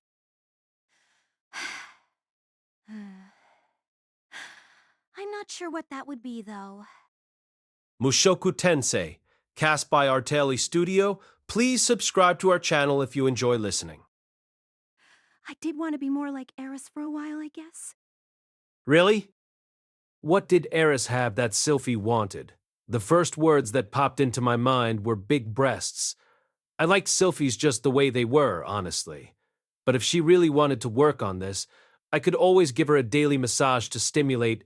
Come on, Rudeus. Let's try to take this seriously. Yeah, I mean, she's basically your equal, right? You fight together. She watches your back, and you... That always made me kind of envious. But after that battle with Orsted, and how things went this time, I think I finally put that behind me. I'm never going to be a match for Eris, or for you. I couldn't agree with that. Sylphy was a very talented mage in her own right. She wasn't on Eris's level in combat, to be sure. But what could you expect? Eris had devoted her entire life to mastering swordplay, and Sylphy had plenty of skills that Eris didn't. So I decided to give up on getting stronger and find a different way to support you. Oh, now I was starting to understand. Sylphy wanted to watch my back in a way that Eris couldn't. And that led you to this stay-at-home idea? Yep. It sounds Roxy wants to keep teaching at the university, so I'll look after all the kids for our family. I'll make sure they learn their manners, teach them what I know, and help them grow up safe and strong. My feelings about her proposal were a mixture of gratitude and guilt. In all likelihood, I wouldn't be able to spend much time taking care of the kids myself. Our battle against the man-god wasn't over yet. That meant Orsted was going to keep sending me on these missions, dispatching me to far-off places to fight his enemies. You okay with leaving that to me, Rudy? On the other hand, Sylphy had settled on this as her new goal. She'd found a role to play, and she was ready to move from one stage of her life into the next. Happy, of course. I know you'll do a great job.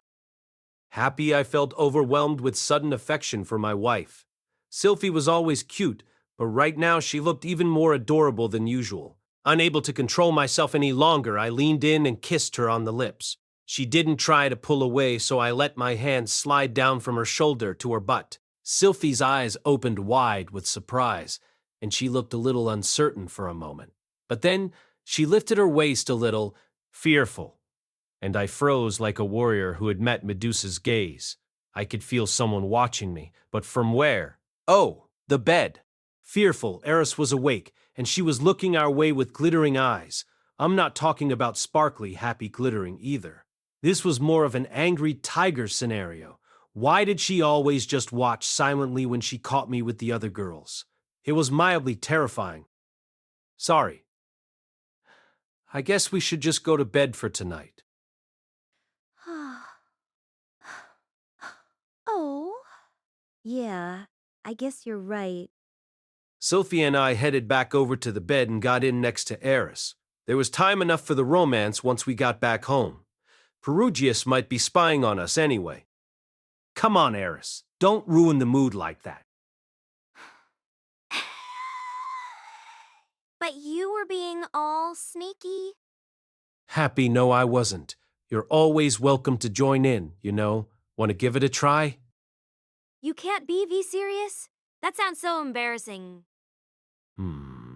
I felt like it would be more embarrassing for me than anybody else. Eris tended to put me in some borderline humiliating positions. Happy as I closed my eyes and listened to my wives whisper to each other, I felt a sense of satisfaction wash over me. Sylphy had taken a big step forward in these last few days. She'd closed out one chapter of her life and found a way to change herself. I needed to learn from her example. With her watching my back, maybe I could find a way to be less fearful of the future. That was the last thought in my mind as I drifted off to sleep. Chapter 14, Home Again. The magic city of Sharia hadn't changed a bit in the 2 months we'd been gone. Well, I guess a few buildings had been finished, and some repairs of the city walls were now complete. But that was really about it. I mean, I hadn't expected much to change. Orsted had guaranteed the safety of my family, after all. If I'd come back home to find the city a smoking pile of ashes, I probably would have started up a labor union on the spot. I smiled to myself, picturing me and Ariel donning headbands and barging into the boss's office to demand a collective bargaining agreement. Happy, of course, the idea might have seemed less funny if something had happened in my absence. I guess I was feeling a little relieved to see everything the same as always. We made our way through the city streets and plazas to our home. The house looked just as we'd left it. It wasn't a smoldering ruin encased in ice or surrounded by magical thorns. Bite was wriggling around in the front yard as he photosynthesized, and Dillo was snoozing in his armadillo house. Everything seemed peaceful. Happy we're home. The happy welcome back. Happy as we opened the front door, I heard the pattering of footsteps from the back of the house. Within seconds, Aisha appeared and threw herself into my arms. That girl never got any less energetic. Where's my present? You guys didn't forget, did you? Nope. Here you go. Nope. Here you go. Happy, Aisha popped out of my hug and accepted it eagerly. Yay! Thanks, Eris. She opened the box right away. It contained an oval ceramic trinket with a long handle covered in delicate engravings. Oh, this is a hand mirror, right? I remember seeing these in Sharon. That's right. There was a lot of fancy glassware available in Asura, probably because they traded extensively with the Begarit continent. Since our journey home was nice and short, we'd picked up a bunch of mirrors and baubles to bring back with us. Oh, it's beautiful. I bet it cost a bundle. Hee. Yay! Glad you like it. Eris looked very proud at Aisha's overjoyed reaction, But it was Sylphy who'd actually picked that mirror out. Eris had decent taste herself, but she always went for overly simple stuff like sturdy kitchen knives. Wow, I really am adorable, aren't I? Happy Aisha spun around examining herself from various angles, giving herself plenty of compliments in the process. She kept right on going until Lilia showed up and clapped her upside the head. It was kind of soothing seeing my little sister so excited and full of life. I guess we'd made a good choice on that present. Hi, Lilia. Anything happen while we were gone? Is everyone doing all right? Yes, we're all safe and sound. Happy that's good to hear. Happy I was fairly sure things were fine from the moment I walked in the door, but it was still a relief to know for certain. Oh, wait. There is one thing, Rudeus. It's Roxy. Fearful what? What's wrong with Roxy? Don't tell me she lost the baby. Okay, no, calm down. Lilia definitely would have mentioned that. Maybe she's just a little sick? Or in the hospital? She got a little Aisha stopped herself in mid-sentence. Her eyes had turned to the doorway to our living room. Roxy was peeking out from behind the door with only half her body visible. Happy hey there, Roxy. We just got back. At a glance, she didn't look sick or injured. More like the picture of health. Happy welcome home, Rudy. I was honestly expecting you to be gone a little longer. Since you're back right on time, I'm guessing things went well? Happy, yep. Princess Ariel managed to come out on top. She hadn't technically taken the throne yet, and there was still a chance we'd get word of her assassination in a few months. But it felt so unlikely I couldn't see much point dwelling on it. I see. That's certainly good to hear. For some reason, Roxy still wasn't revealing herself. All I could really see was her face. But on closer examination, her cheeks looked puffier than usual. Wait, did she get a little tubby? Is that it? Come on, Roxy. You're pregnant. It's totally natural. You need to put on weight for the baby. I mean, it's not like I'd mind you putting on some pounds in the first place. Eris probably weighs twice as much as you. Rudeus? Roxy's feeling a little bit delicate lately. Make sure to be really nice to her, okay? Well, I could understand that. She had to be anxious about her pregnancy, and now she had this sudden weight gain on her mind as well. And when my wife felt uneasy, it was my job to reassure her. I wouldn't say I'm feeling delicate. Why are you hiding behind the door then? Slowly, reluctantly, Roxy shuffled out from her hiding place. Her belly had gotten noticeably larger in the 2 months we'd been away from home. The baby was probably contributing a few pounds, all on its own at this point. Maybe I was just seeing things, but I thought her breasts were bigger as well. Normally you wouldn't even notice them when she was wearing clothes. Today their presence was fairly obvious. Was she producing milk yet? Would she let me take a taste? Intriguing questions, which I'd have to look into at a later date. In any case, it seemed like the Migard went through pregnancy more or less the same way humans did, even though they were technically demons. My body doesn't feel like it belongs to me anymore. My belly's all swollen, and I can feel the baby squirming around inside me. Everyone says there's nothing to worry about, but I can't help worrying. Oh, I know what you mean. I felt the exactly same way when I was pregnant. And of course, Rudy always has to run off somewhere when you're feeling anxious. Sad I felt a stab of guilt. I'm sorry. I didn't have any other choice, I swear. Sad, sniffle. Sorry. Sylphy. Sorry, Roxy. I'm not really blaming you or anything, Rudy. I know. Why don't you two spend the rest of the day together? I bet that will make Roxy feel better. Is that okay with you, Eris? Sure. Eris kept glancing from her stomach to Roxy's, probably thinking about what it might feel like when her turn came. Well, that's settled then. Rudy, you go spend some time with Roxy. I'll deal with our bags and everything. Where's Lucy at the moment? She's playing with Ms. Zenith up on the 2nd floor. Thanks, Lilia. Come on, Eris, you help too. Sure.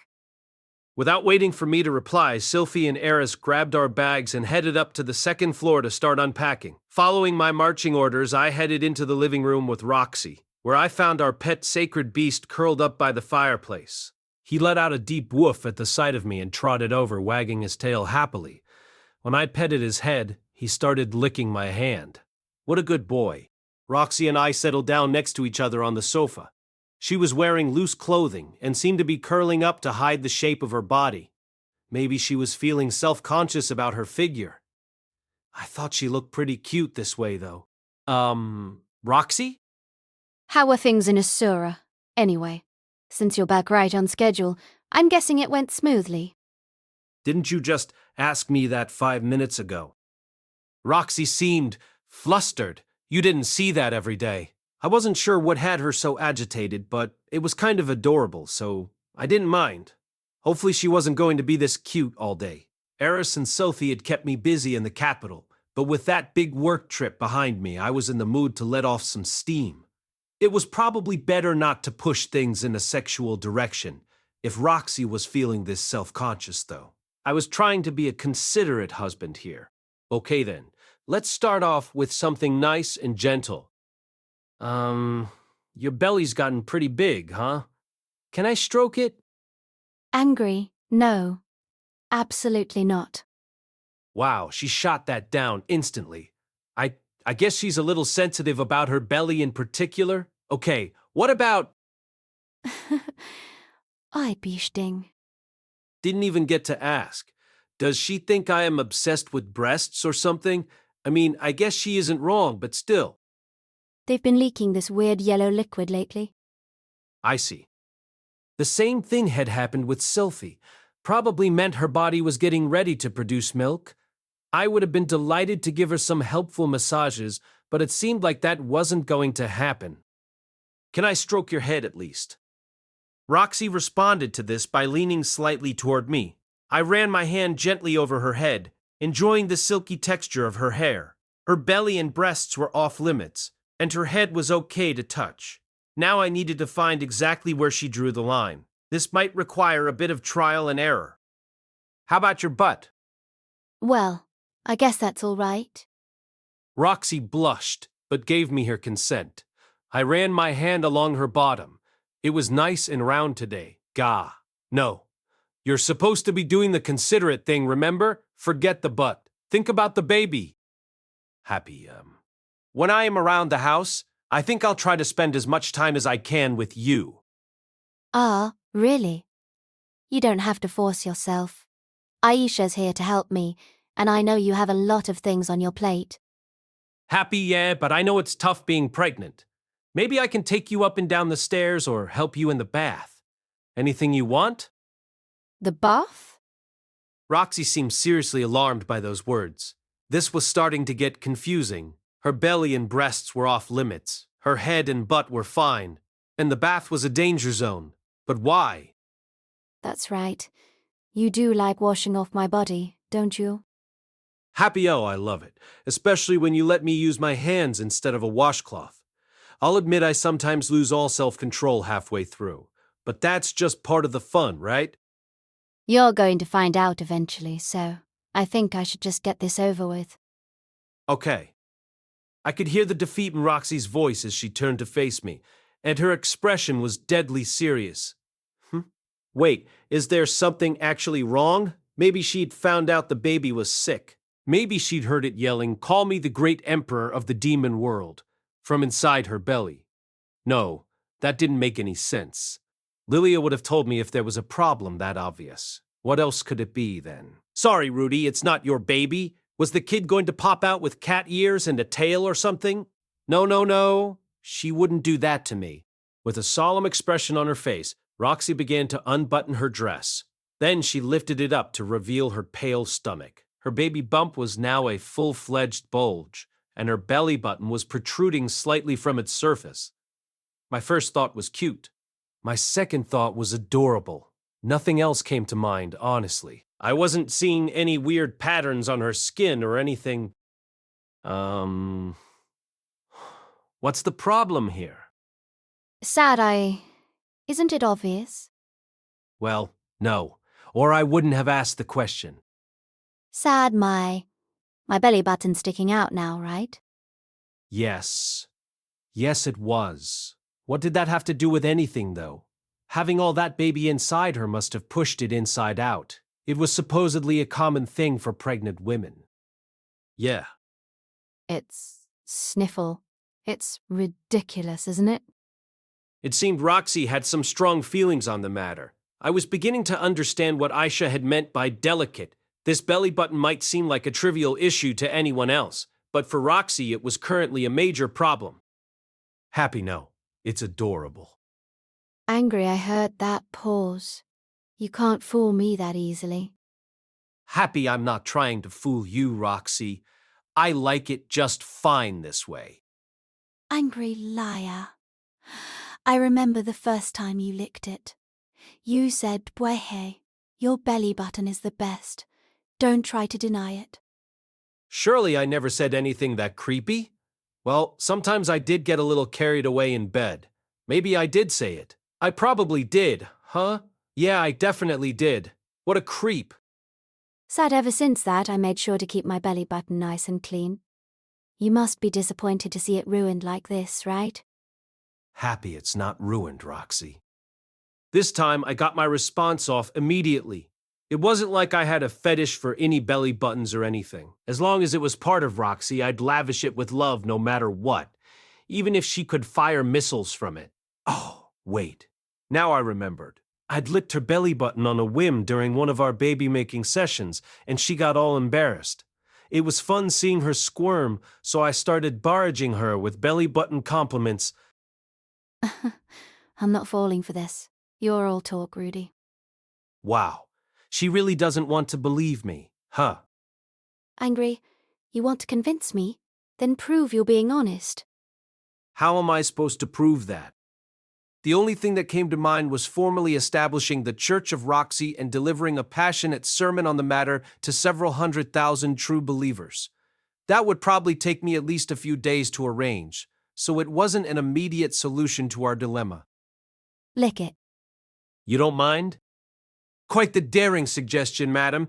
Was this really the only thing she wanted from me, though? It felt more like a reward than a test. Surely this was all a bit backwards. Bah, no need to overthink things. The Lord's will was plain.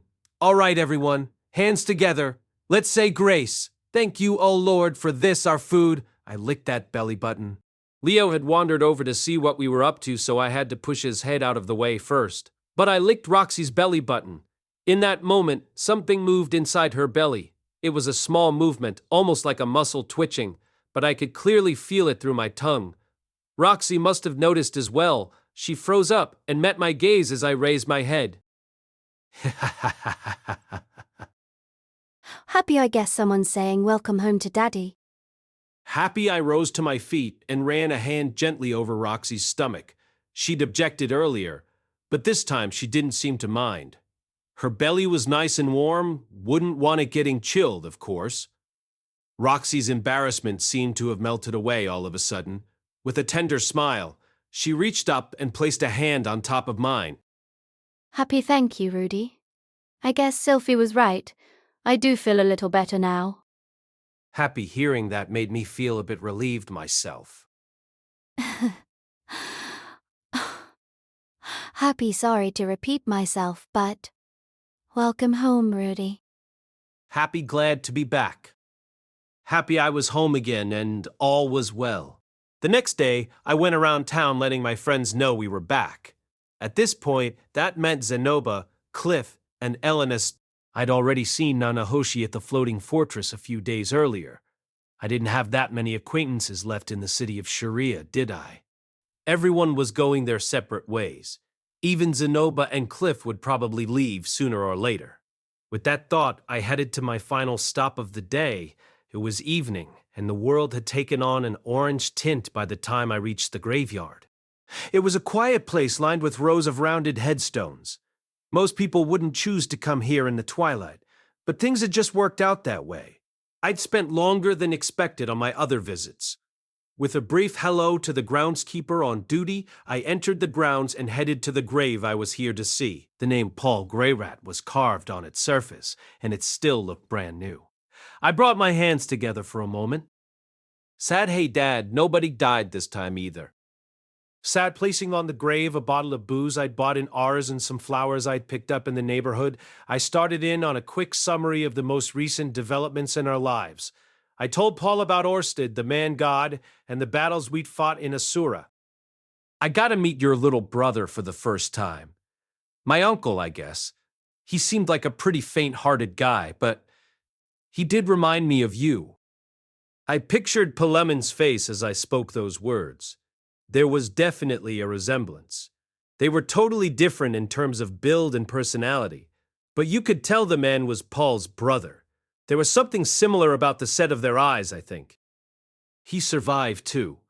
Your nephew risked his life to protect him. It made me feel a little envious. Luke had acted to save his father, who would otherwise have been executed. Or that was what it looked like to me, at least. I wasn't there for the entire conversation. Palemon wasn't an admirable person, and we'd originally been intending to kill him.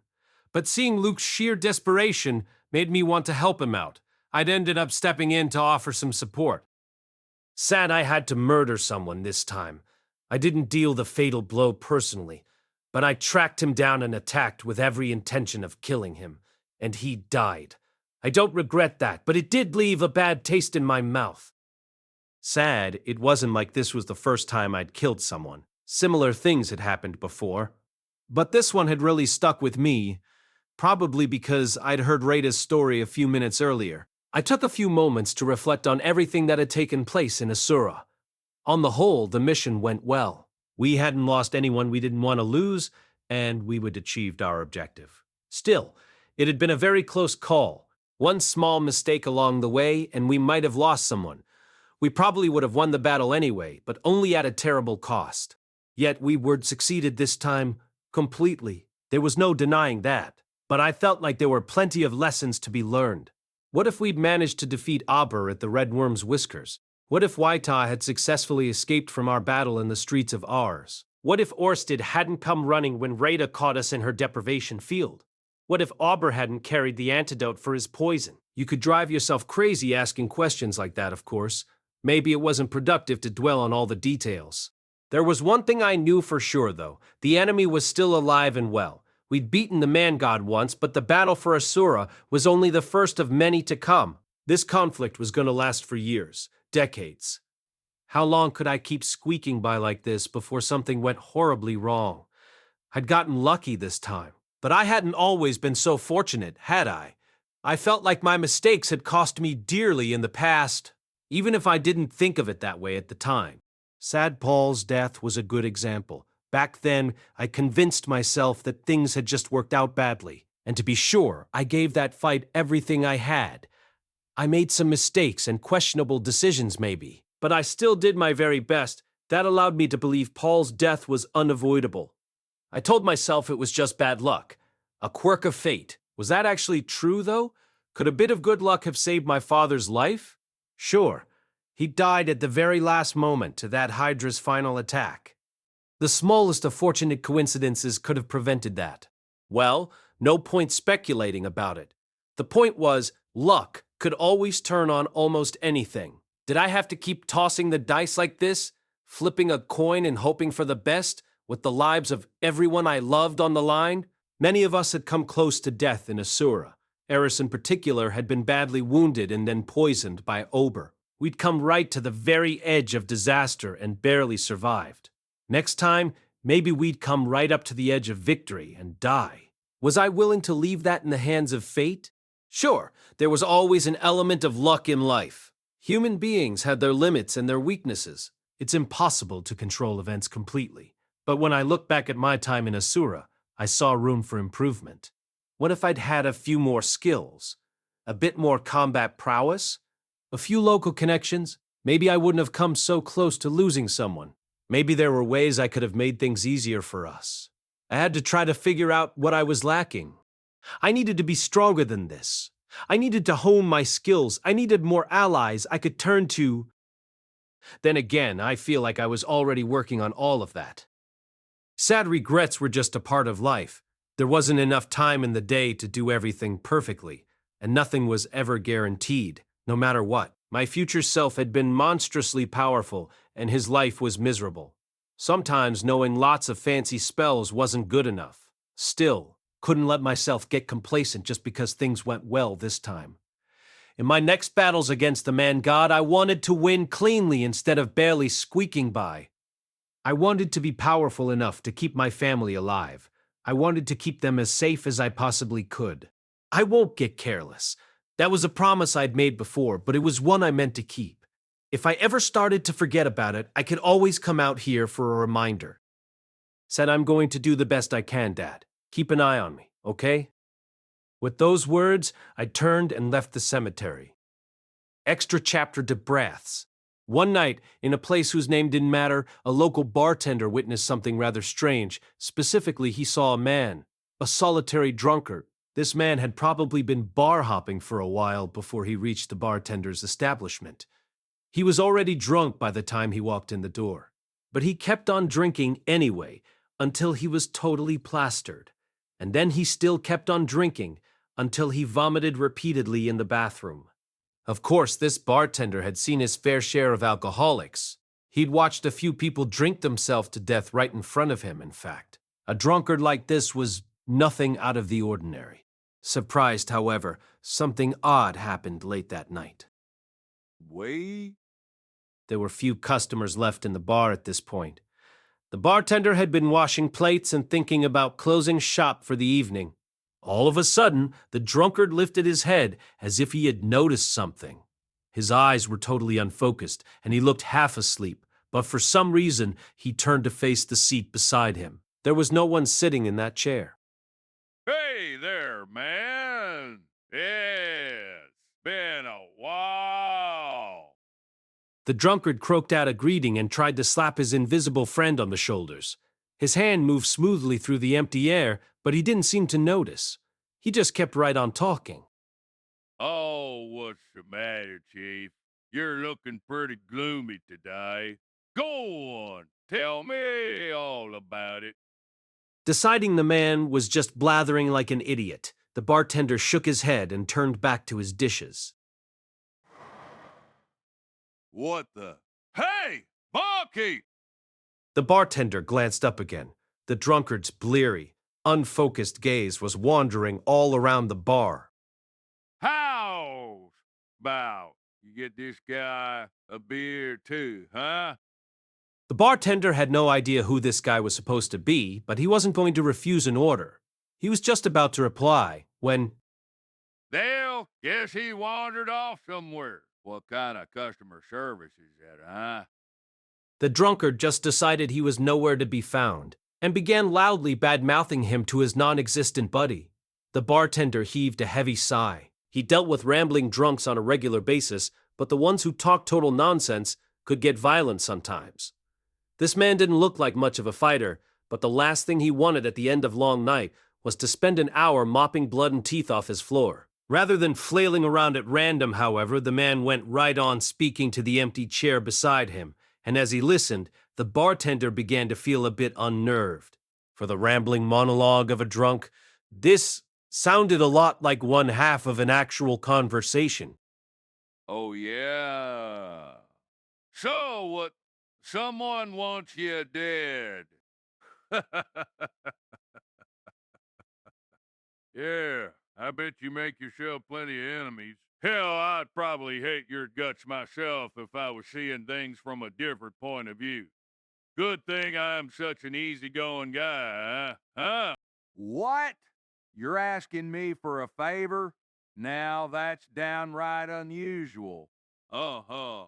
Look, the last time I did you a solid, things went real bad for me. You do remember what happened to my hometown, right?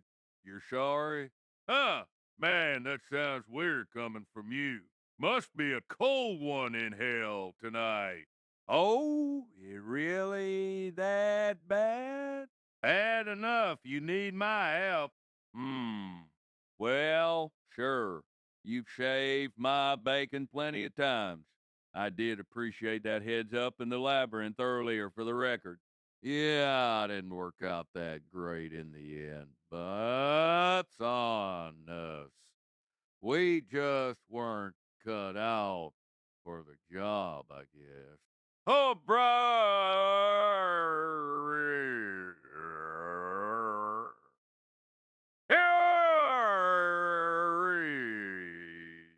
Here we go. I try be nice and fine. If there's something I can do, I guess I'll hear you out. Knowing you, that ain't surprising in the slightest. So, who's this guy? Who's after you? Whoa! Now that's a scary name. Come on, man. Are you pulling my leg or what? Huh? What? How's he nothing special? Damn. Small fry. So what's the problem then? Weird time. So that's how he is? Him too, huh? And, yeah, that explains a lot, actually. Am I gonna help or not? Well, I don't know. I kind of like the kid, honestly. Whoa. Somebody's awful cranky all of a sudden. Damn, you're desperate, aren't you?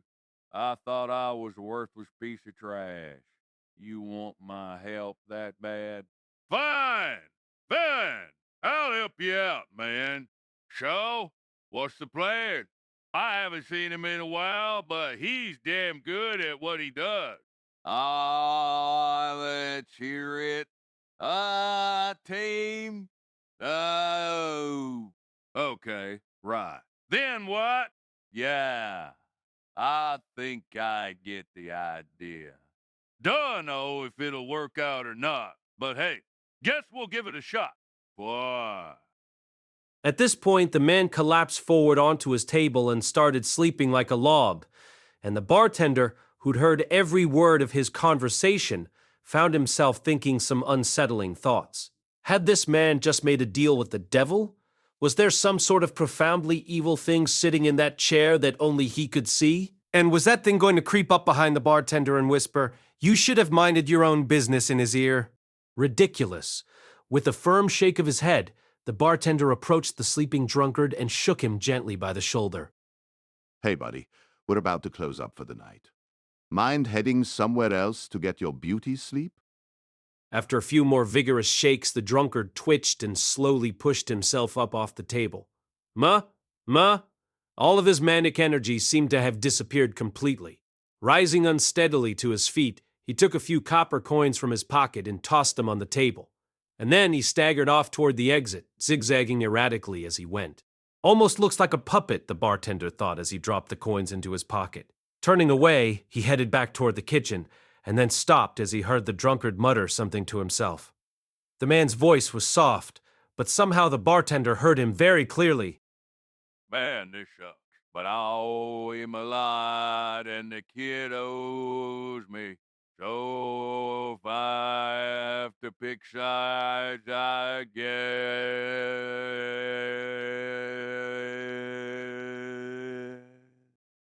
It wasn't the voice of a demon, but it was a much colder voice than you'd expect from a drunk. A shiver made its way down the bartender's spine. When he turned back toward the exit, however, the only sign that anyone had even been there was the faintly tinkling bell on the inside of his door.